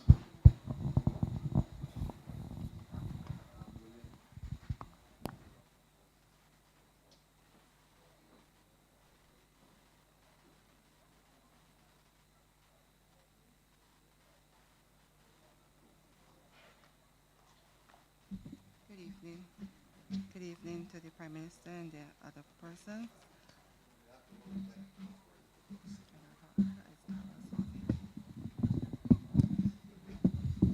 Okay. One, I'm Miss Linda Hinkson, and I'm here to deliver agriculture project, St. John Homestead project. And we know that it's always this talk about agriculture, where we're going, where we want to be, how we're going to get there. And as the Caribbean move against 25% for 25% as was projected, and as a trained agriculturalist, I thought that it would be important for me to give back to Barbados, but I'm going to start with my parish first. So this project is focused on women, and it is to build community, building, and it's to promote food security and food availability. Persons say to me, while it was planning the project, it was having discussions, why women? And we have a lot of women who are interested in agriculture, however, they do not understand the science of agriculture. Being out in the field, a lot of persons have approached me and asked me to help them with projects, for example, poultry production, vegetable production, and after giving a significant input, they were able to improve their production. So this project is to get more persons involved, and from this, we can actually move towards a farmer's market probably once a month on Saturdays, so that persons can sell their produce, and from that, they'll be able to get extra income.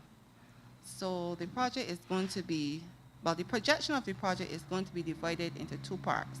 So you're going to have the training session where you understand the science, and then we're going to do the application where you actually put what was taught into place. But it's going to be a coaching kind of session, so you won't be left alone. So I'm planning to train. I'm starting with a small group, about 20. We do the training, and then from that, you get your package of what you want to do, and we work from there. That's me in a nutshell.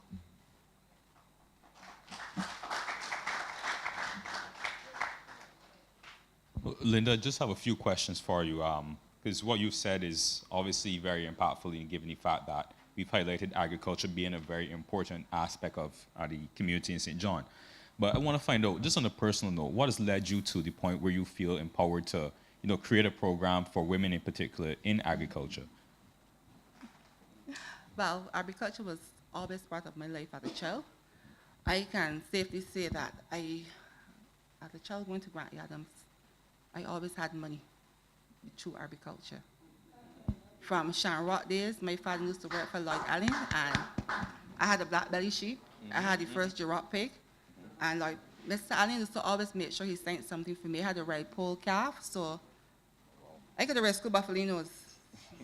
You had the money. I understand Ramadan when I become older, but when I was a child and persons come to purchase my sheep, to me that was like Ramadan comes in May, then school time in July, so you had money to buy school clothes already. So it was really part of me. I went on to study agriculture at university. Now I'm doing my master's, and I plan to do an infill, so Agriculture is my love. Okay. Well, thank you very much, Linda. And just for those who may be interested in being a part of the program, how can they get in contact with you? Well, I have to, this project was planned since September 2024, but I have to speak to my minister, and then we're going to materialize it of how we are going to go forward. But I said since today is the day to give out ideas, I'm just going to toss out the idea so that persons will be aware that something is about to happen. Okay, thank you, Linda. You've tossed out the idea. I'm certain that people will catch it because it sounds like a wonderful opportunity. I think we have a minister who wants to just add something, please. Thank you. Thank you very much, Linda. I'm Vice President, Minister of Housing. But I serve in the capacity of the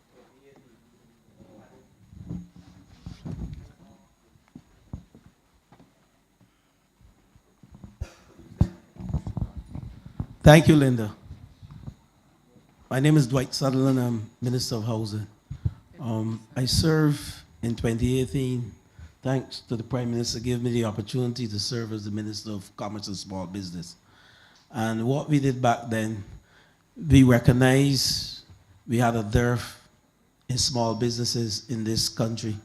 And one of the things we started was the trust fund loan system where we offered $5,000 to small businesses, startup businesses, where they can come, leverage themselves, get the $5,000 and start the business. One of the areas was agriculture, and I found that we started, the majority of the businesses, that the startups were in agriculture. And I would want you to explore the option of utilizing the trust fund loan system for the women, so you can indeed leverage and you don't have to dig deep into your pocket, but you have the capacity. I think the interest rate, Prime Minister, is around, probably around 4% or so now, roughly around 4%. And it is one of the things that most of the agricultural businesses you see around the country would have done. In addition to that, this project is so well received tonight because we seek, I'm not the Minister of Agriculture, but I'm from St. George, which is the land of agriculture. We call it the bread basket of Barbados.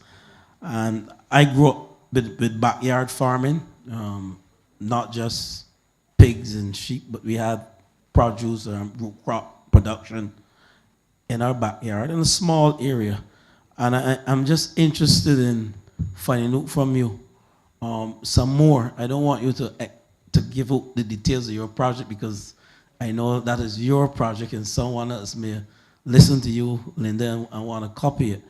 But how you intend to indeed empower these women? I like the idea, and I know the Prime Minister is probably, she's here wanting to probably congratulate you, because women indeed need the empowering stimulus in this country. We need more women not only to get into farming, but only today we're looking at the gender bias that we came and found as a government, successive governments, where we need to empower more women to become leaders and to work as engineers. I worked in a company that had one female engineer for 15 years. And I am happy that you have targeted females.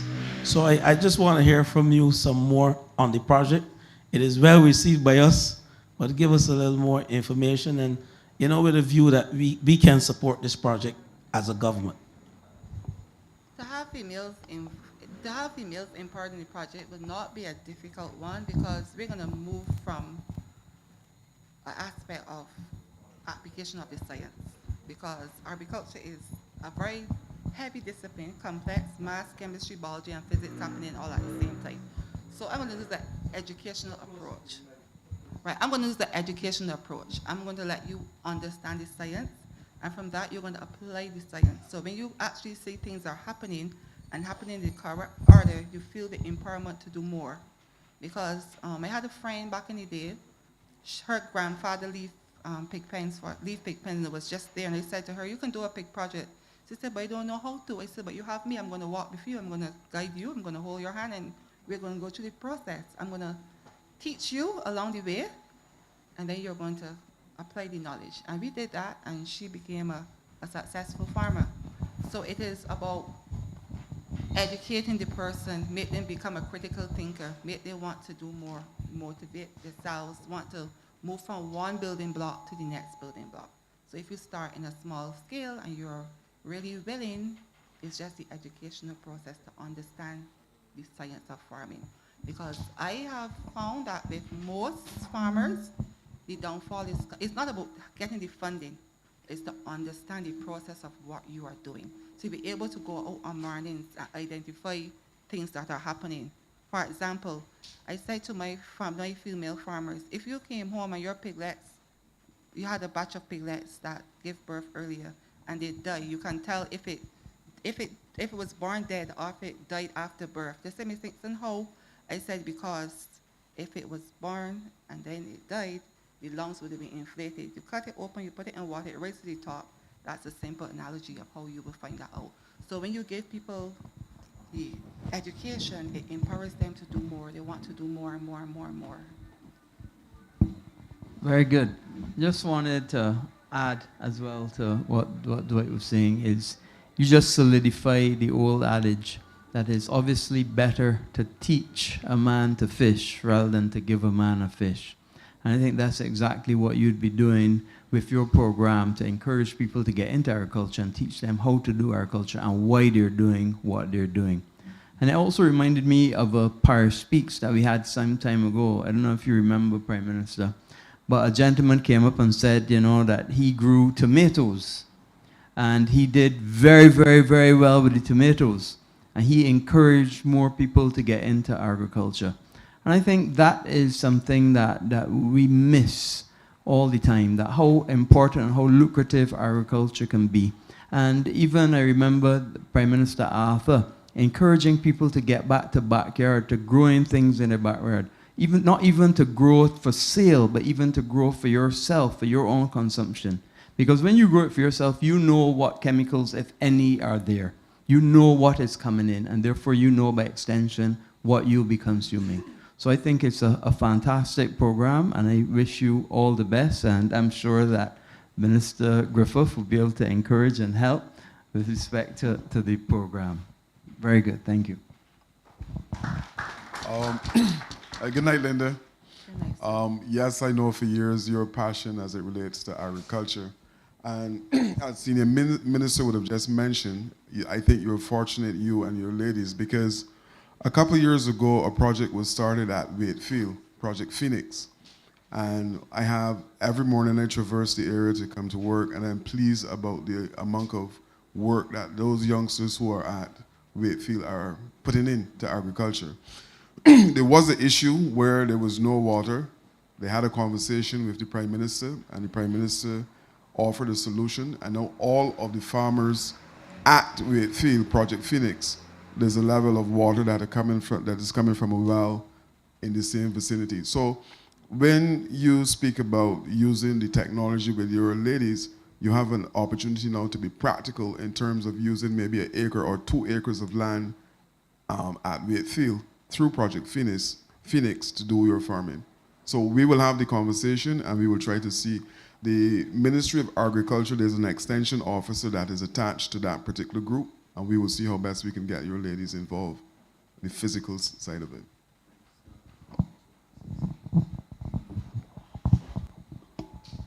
Hi, good night, Linda. I am very excited to hear about your project, and I will tell you why. At present, the government is working with the Chinese, and we are constructing an agricultural institute down in St. Lucie.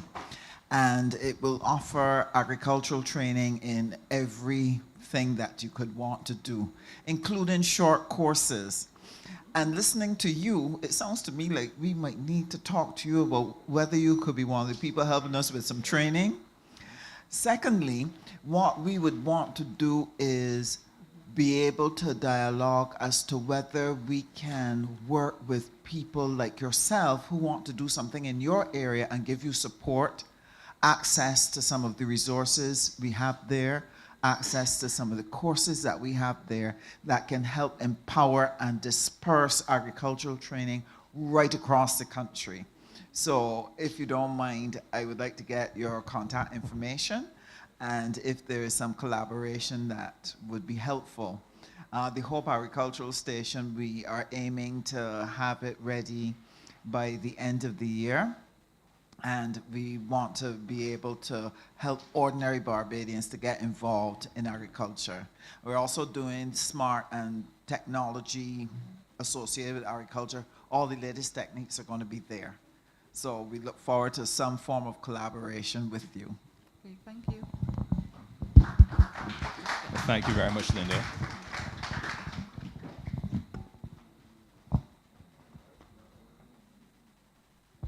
I'd like to move on to the next speaker, Jefferson Trotman.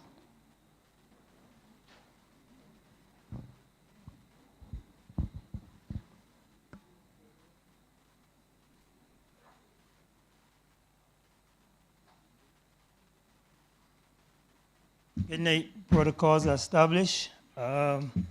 First, Madam Prime Minister, I can put politics aside tonight, but you made me some promises last year that I'm still looking for, but tonight is about St. John. But I want to start on the national level. I work in the health sector, the QEH, and anybody knows health knows that 75–80% of the monies goes into salaries. And today while I was on duty, I saw some people attending a clinic, and it touched me. I think the time is now to have a discussion with some insurance companies to look at health and education, where we could formalize a plan, some sort of insurance for all residents and citizens of Barbados, so that when you come to the hospital or you go to a polyclinic, you're given a card, and the insurance company will then pay for this visit.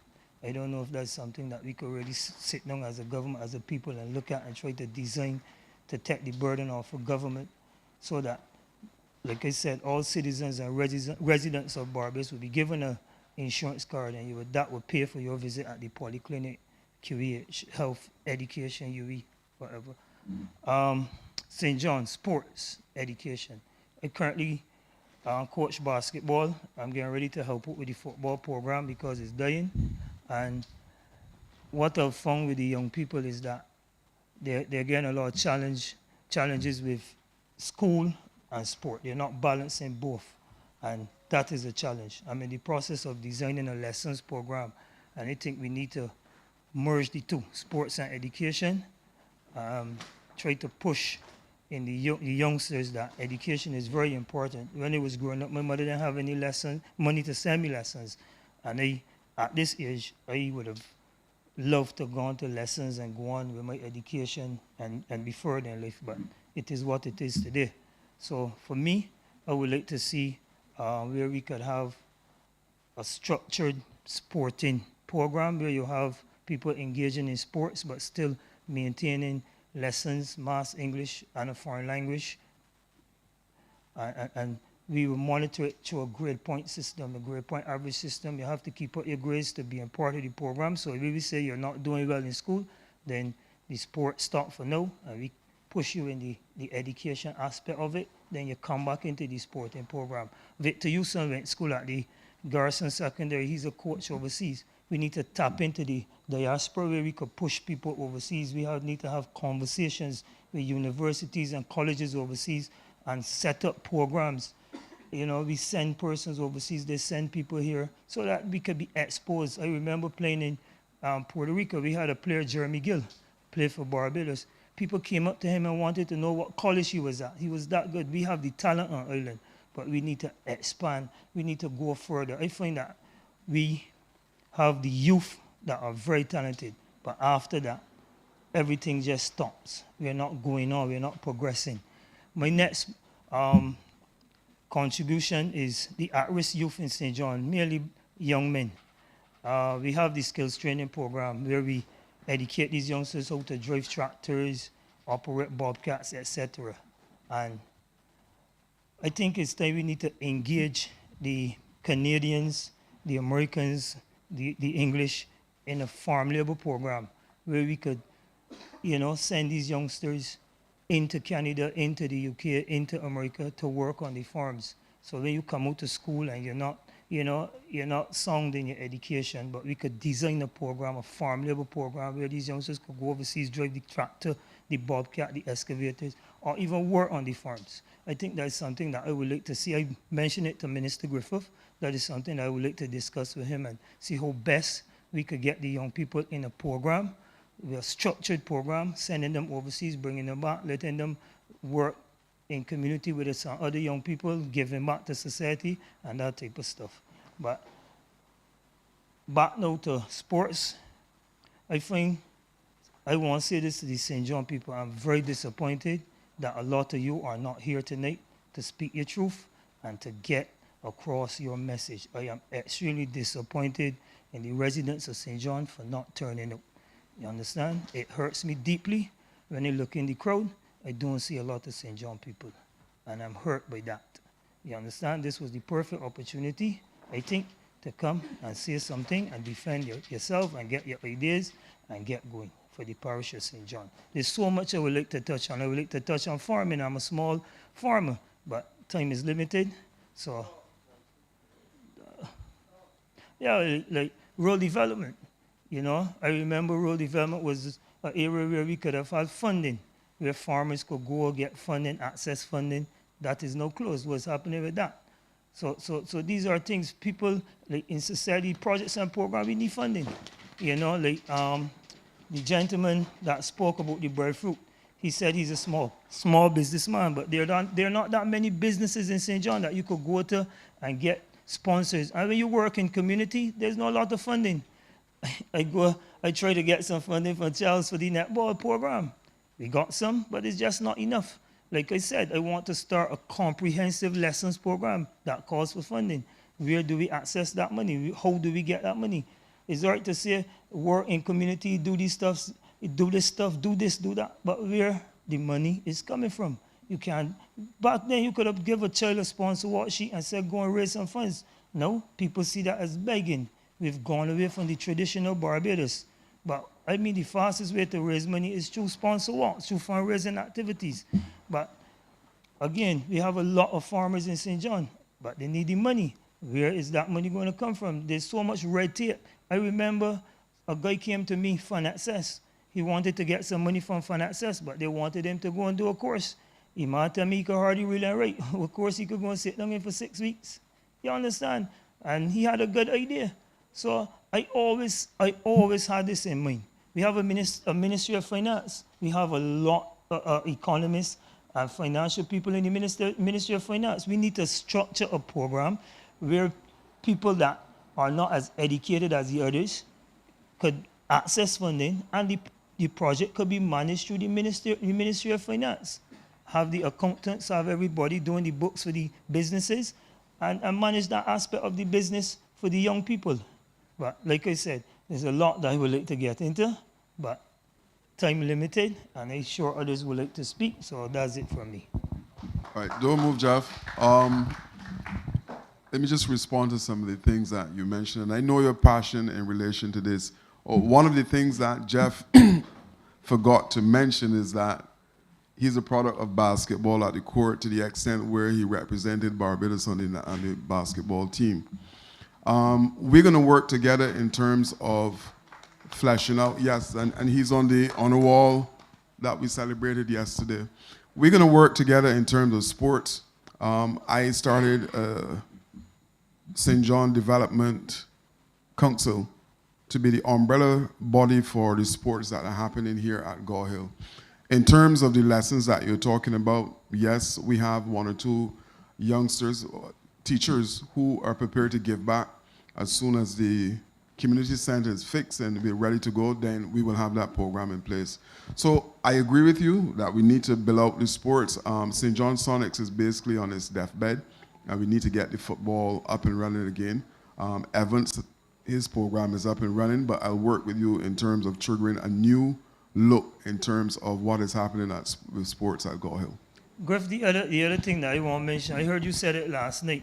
I mean, I said it would put politics aside, but that is difficult. Powers. I mean, Nobby Eswick comes to mind. They got so many people that Powers could be named after that made valiant contributions in St. John. You understand? The gentleman mentioned society. St. John School is now closed. We had about 6 schools in St. John. I now have to traverse to St. George to take my daughter to school in St. George. The community center you promised last year, that was closed for so long. And I mean, is harming and hurting this constituency because that a lot of young people used to access the center.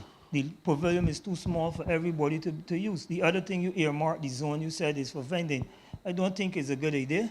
I think the clinic is a good idea for the vending, for roads and society, but I think the zone should be earmarked for a gym. You know, it's close to the hardcore, it's close to the playing field. We don't have a gym in St. John. We need a gym. You understand? So if you could earmark the zone for a gym, I would greatly appreciate that. Yeah, well, I'm not sure if you're aware, but there is a gym at the David Thompson. Too small, Griff. Too small, Griff. But it is a gym. Yeah, but I had a tour of the facility last month. There's some work to be done on the treadmills, and then it will be ready for public consumption. Until we can find the facilities to get another one, I think that would be right now enough to suffice for persons who want to work out. But they got people in the diaspora that are willing to donate stuff, people that coming back home, people in the diaspora that are willing to send back equipment so we could get a gym. The other thing, Griff, is that I said this last year, we need to attach people to community. We have a lot of people from the sports council and the schools attached to the schools. But when the school closes, then what happens? You have a lot of young people in community just running around, no program, no. So we need, but everybody says to give back. But the demands and the constraints of life has changed significantly. So whereby a man would have come home and be able to come and help a youngster or two, he's now at work doing overtime to feed his household. So we need people like me. I work at the hospital. We could design a program and put me in Gall Hill to work and pay me the same salary so that I could work in Gall Hill. You understand? But I would like that. I would just work, and I got people to the summer camp program. I think the summer national program is a very good idea, but how it was managed, I don't like it. You understand? I think that we going away from education. We need to hammer home that young people need to be educated to rival the overseas, the regional and international market. Young people need solid and sound education. You understand? And we cannot go away from that. We cannot, as Barbadians, that is what this society, that is what we were built on, being educated and going strength to strength with anybody outside of this country. Just to address a couple of the things, Minister of Sports, 2 primary schools in St. John. I want the winner of the Herman Griffith to come from St. John.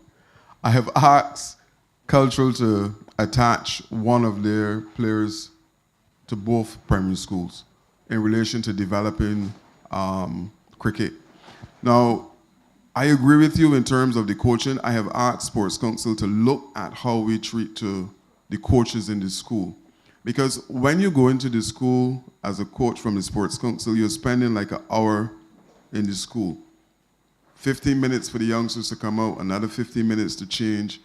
It is not enough time. So I've asked them to restructure and to look at doing the training in the schools now after school, immediately after school, where you can get in maybe 2.5 solid hours of coaching. Because it makes no sense when you go to a school and you're coaching for like half an hour. You can't get in the discipline in half an hour. There's drills, there's warm-up time, it doesn't work. The director from the Sports Council is here, and I'm going to ask him to say a few words in terms of what we're doing.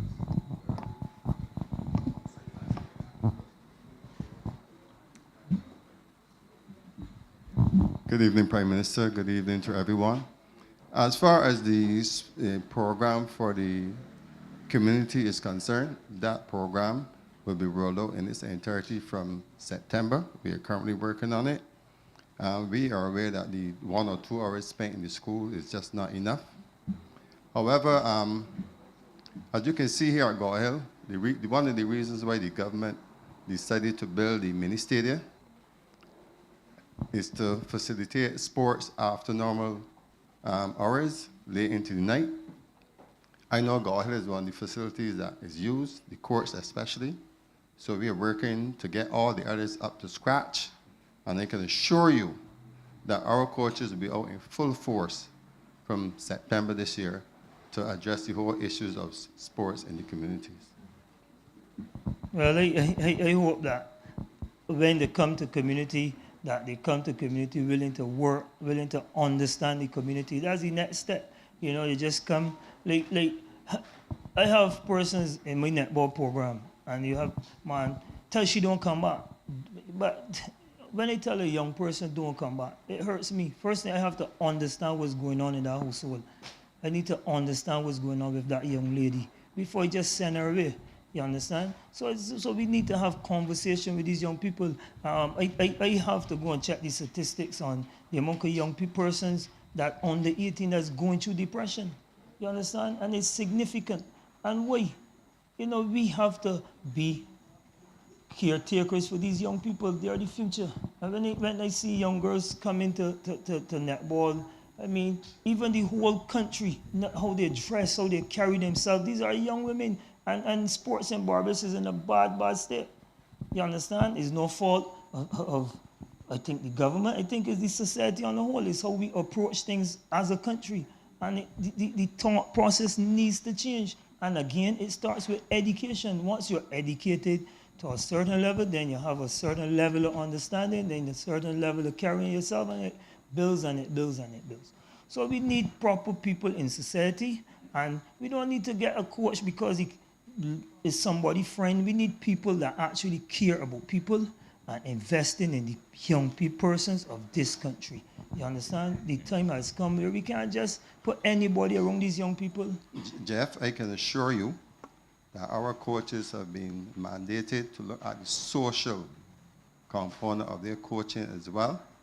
And I mean, it's no secret where the Sports Council is going in the near future. And I can tell you that it will not be business as usual at the new entity. There's going to be a major shake-up at the council as far as how we treat our young sports people. I can assure you of that. And then anyone could address the at-risk youth in terms of the farm labor program, how we could get the farm labor program going again.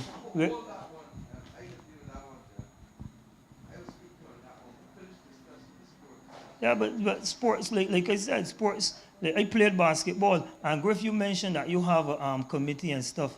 But for me, I think that the committee needed to be a bit diverse. A lot of the people, I mean, kudos to the regathering committee. They did a fantastic job, but I think more could have been done. I think more people from St. John could have been included on the committee. And, you know, it's time that we put this BD politics aside when we're looking at community. I here tonight, I'm a DLP supporter, the world knows that, but I am here to represent St. John, and it has nothing to do with being political at this stage. I want the best for my parish. You understand? And that's why I'm here. So I know that I can get criticisms for being here, but I don't care. I at the point where I'm extremely frustrated because it seems like there's no help coming. You understand? I had at one time 38 young ladies on the court. Now I've gone down to 12 because I could not handle all. You understand? And the footballers, I wanted to organize the football and help Evans, but a lot of the men, I traveled, and when they came back, a lot of the youngsters that I wanted on the team had already left. But in terms of sports, Griff, I think that I need you to put more, and I need the government to put more into sports. And Jeff, your concerns, I can say it will not be confined to St. John. Why won't start in St. John? Our shortcoming, Jeff. Why won't start in St. John? Jeff, our shortcoming probably hinges on the fact that we don't really tell the whole of Barbados the true story about sports. And why I say not St. John, currently we are constructing a 400-meter track at the gymnasium. Currently we are constructing a badminton and squash volleyball court.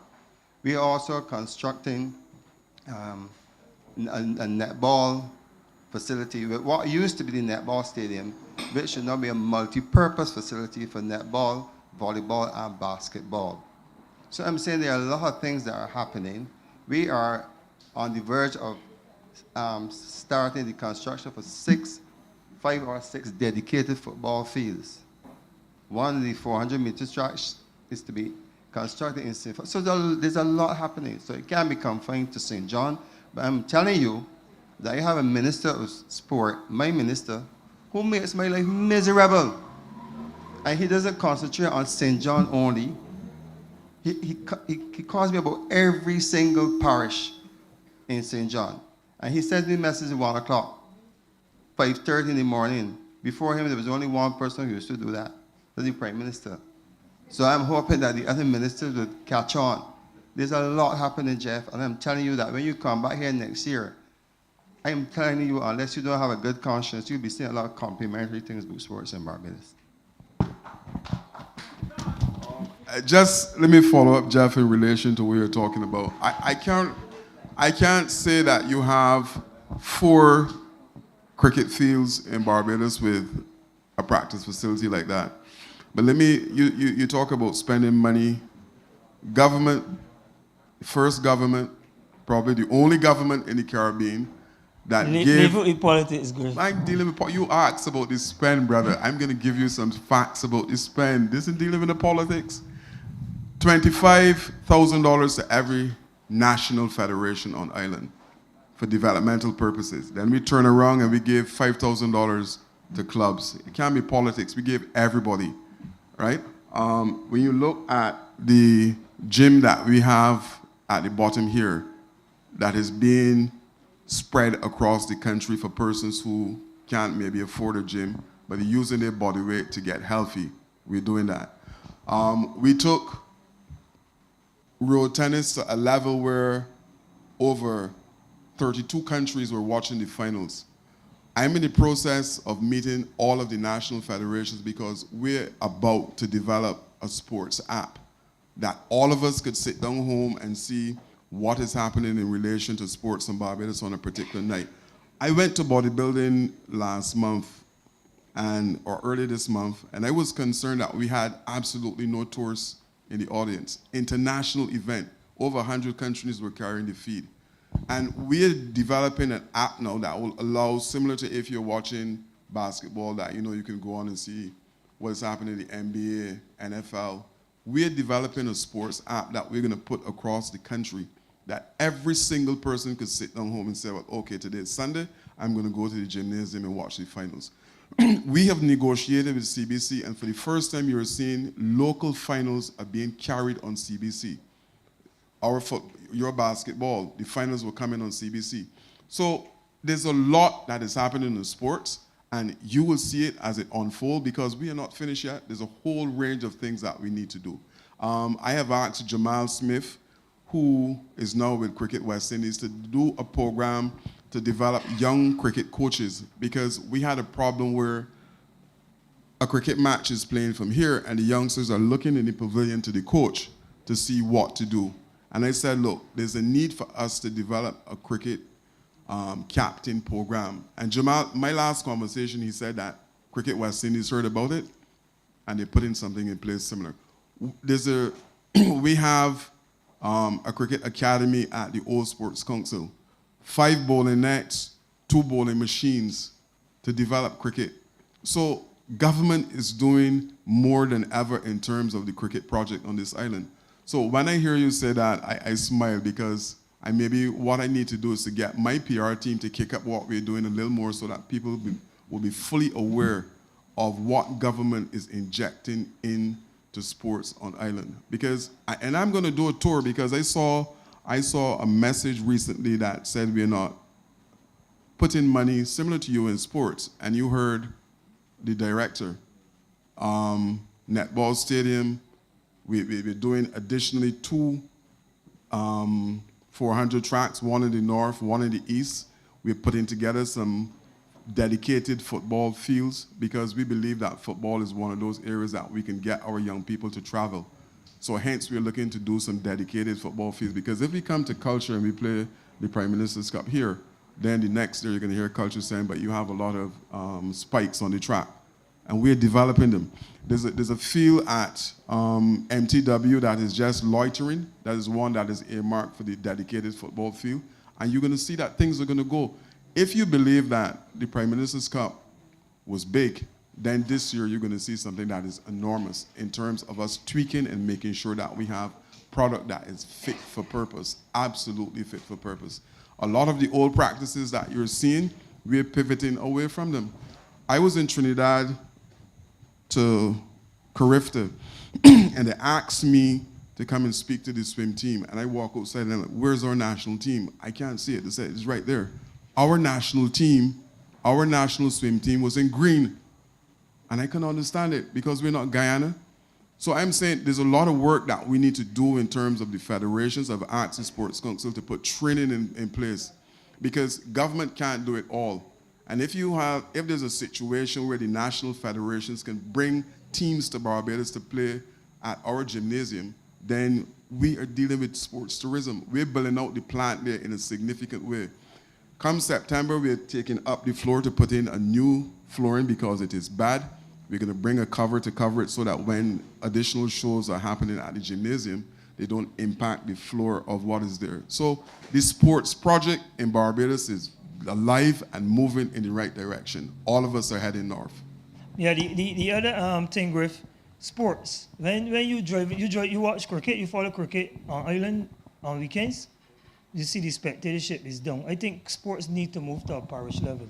You understand? Where you break down St. Lucie, break down the bigger parishes. You understand? You have a youth development program, a junior program, a senior program, and a master's program. So you will always have a feeder, because sports in Barbados, only the older clubs that still, function are successful.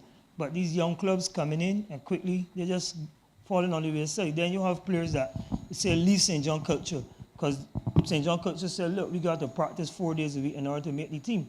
So Yorkshire don't practice, so they go down Yorkshire and they play in Yorkshire. So what I'm saying is that we got to look at putting sports at a parish level. And then obviously you have to live in the parish, or you have to be in the parish for 5 years.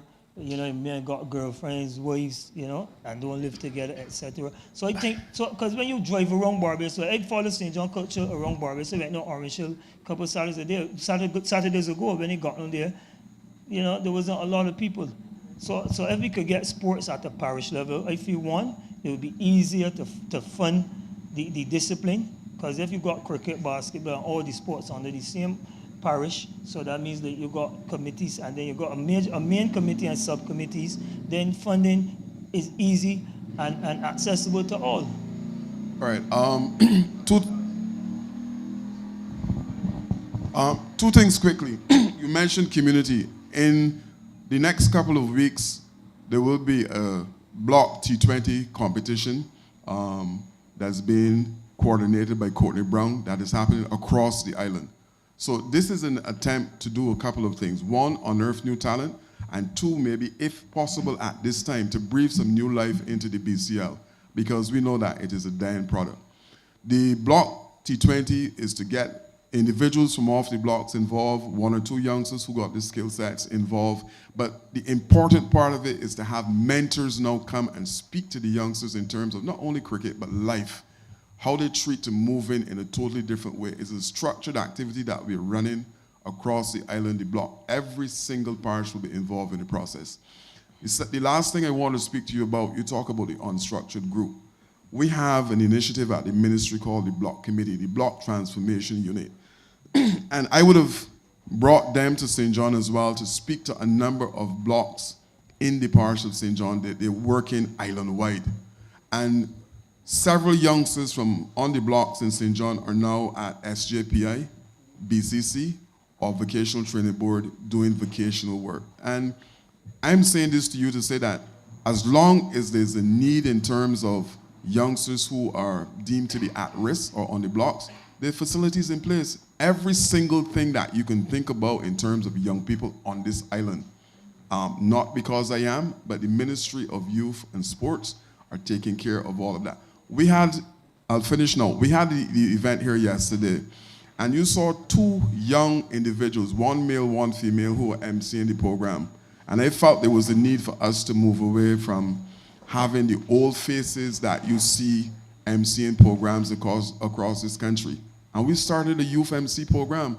And I'm asking all here who would have events to use our young MCs who were trained, and you would have seen them deliver yesterday at a maximum level. So we are doing what is necessary in the Ministry of Youth and Sports, and by extension government, to take care of the issues that you have identified. But the T20 idea, I don't think T20 cricket is good, but to capture the at-risk youth in St. John, I don't think T20 will work. I think football will more capture the at-risk. I think the cricket in St. John is for all demographic in St. John, but the football, I think you should bring a football. That's why we have both going. Okay. And we'll continue with that. And I'm a little thing that has taken us as long to get the dedicated football fields that I've asked for, but I'm told that it's on its way, and we want to get it so that we can get the best out of our youngsters. One of the problems that we face is really this: phone and alternative forms of media. And therefore, the kind of audiences and followership that you would have had in communities before, people have other options. And people are doing their own thing, and that dilutes, not that they don't have an interest, but they tend not to come out. And I know, because you would have known, that I also ran a football tournament, and that's one of the things that we fought up against, the declining numbers of persons coming out. And you have to hype really significantly to get the kind of turnout. We've been lucky with the Prime Minister's Cup, and we'll continue with that, and we think we've made good progress. And I expect that within 2 or 3 weeks we'll be launching the one for 2025. As it relates to the issue of farming, and farm labor programs are not necessarily going to be as easy, but we don't want them to be easy. Barbados needs to see itself as a net exporter of food. And if that is to happen, then it means that more and more people can get involved in agriculture. That's one of the reasons we're trying out the project this year with the freight farms. I think the ads went out for one of the ones that gone up for the freight farms, and then for the broiler, for the tunnels, for the chicken, poultry raising. And we've announced that, look, we will help finance it for you. And that basically we're looking first for the first 20, and then once we get that, we will keep going and going and going. Because at the end of the day, we're going to have to be able to develop more agro-processing, which is a way of also trying to reduce the cost of food to locals, because if we're producing enough at scale and exporting what we have, and then we can hopefully keep the local prices down as well. So that is why, is it Linda, the lady's name who spoke earlier? Yeah. I didn't want to monopolize speaking after every speaker, but I truly am happy to hear the project that you have. I want to encourage the ministers to work with you. Nobody owes us a living in this country. And we're going to have to be entrepreneurial, and we're going to have to be able to develop the skills. And I'm glad that you raised the point about persons being asked. There are many different ways to be able to tutor people. And it doesn't have to be only in a room with paper and pen. If you show a man, for example, on a video how to do something, and you give him the chance to go and let him come and do it by example, then he has learned how to do something without necessarily having to go through the larger hurdle of becoming literate or numerate in order to be able to learn those skills. So we've got to meet people where they are. I've heard you loud and clear, and believe you me, we will go back to see what we can do to bridge the gap. Yes, there's the trust loan program, but in some instances, small farmers going into agriculture may need a little more. And then there's the issue of the offtake agreements. And that's why I talked about agro-processing. Because if I can give you an offtake agreement that I will take X amount of what you're growing in terms of watermelons, or Y amount in terms of what you're growing in terms of cantaloupe or pumpkins or whatever, then it begins to give people opportunity, while at the same time they're assured of some cash flow, we're assured of sources, and then we can start to look at the export market. Why am I saying so? Netherlands, which is smaller than Suriname, The Netherlands is the second largest exporter of food globally, but it doesn't have the land space or the capacity of other large countries globally, but it has perfected the art using both the technology and the capital and the workers to be able to get what is done.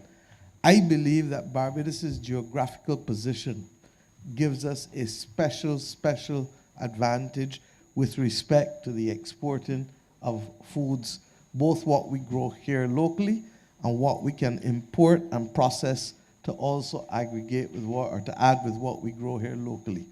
And to that extent, that is where I want to see us go. Food and water are clearly going to be in increasing demand. One of the problems that the world is going to have is that this degradation of soils is not giving us, therefore, the type of yield that we used to get before. We've got to overcome that. Another problem that we have is access to water, and we're working to deal with that. We have a water study being done. I think the company out of Canada is Aquanti. That is Aquanti, correct? No, Aquanti. That is growing, that is working with us to be able to refine all of our water sources so that we can do a better job with respect to ensuring that we have access to these things. But for the small farmers, I heard you loud and clear, there may be a need for us to better identify some of the initial financing and working capital needs. The Agricultural Development Fund is there, but when I look at it, it seems as though it's catering mainly to the very much the larger farmers rather than the smaller ones, and we may have to find a product that is defined on that. As you know, we brought back down the rates for water to be able to also help with the farmers again. So let us see where we can go, but thank you for raising those issues. The one final thing, you mentioned poultry. I think the poultry industry in Barbados is pretty stable. Pork is an issue. You got to get back self-sufficient in pork. We used to be, and we need to get back there. Yeah, pork. So my thing is, I raised it at the meeting, but Roberts, I know Roberts have feed, and I wanted to find out if the government give them concessions on the raw materials they bring on island, and if so, if they could get concessions so the feed price could go down, or if they could get the VAT reduced because the feed bill killing me as a pork farmer. Yeah. So the issue is a little more complex than just that, and I think that you would see that that's why the government also encouraged for more competition in the market as well.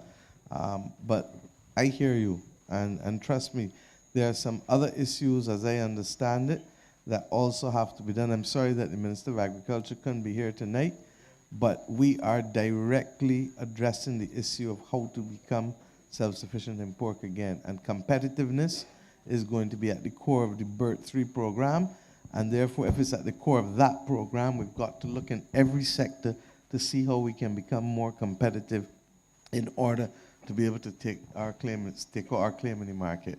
But part of it is going to be also improving the quality of animal.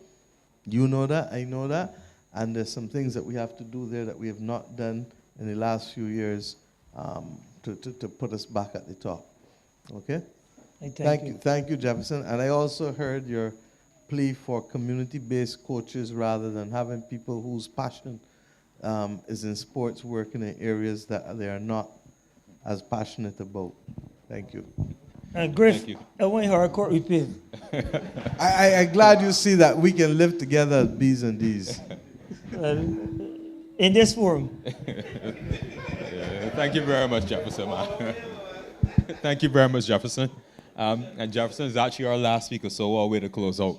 I want to thank everyone for coming out tonight. Those who shared, those who listened, those who participated online. These idea forums, as we said, are your opportunity to share your ideas, your solutions, and to really think on how we can improve not just the parish, but wider Barbados. So again, thank you for coming out. Next month, we head to the parish of St. George for We Gathering. I encourage you to partake in We Gathering as well and look out for the dates for the idea forums. And before I forget as well, the Pearly app that we announced, be on the look for it. And again, download it, participate, and be an active citizen. So everyone have a blessed night, and thank you for being here again. Thanks.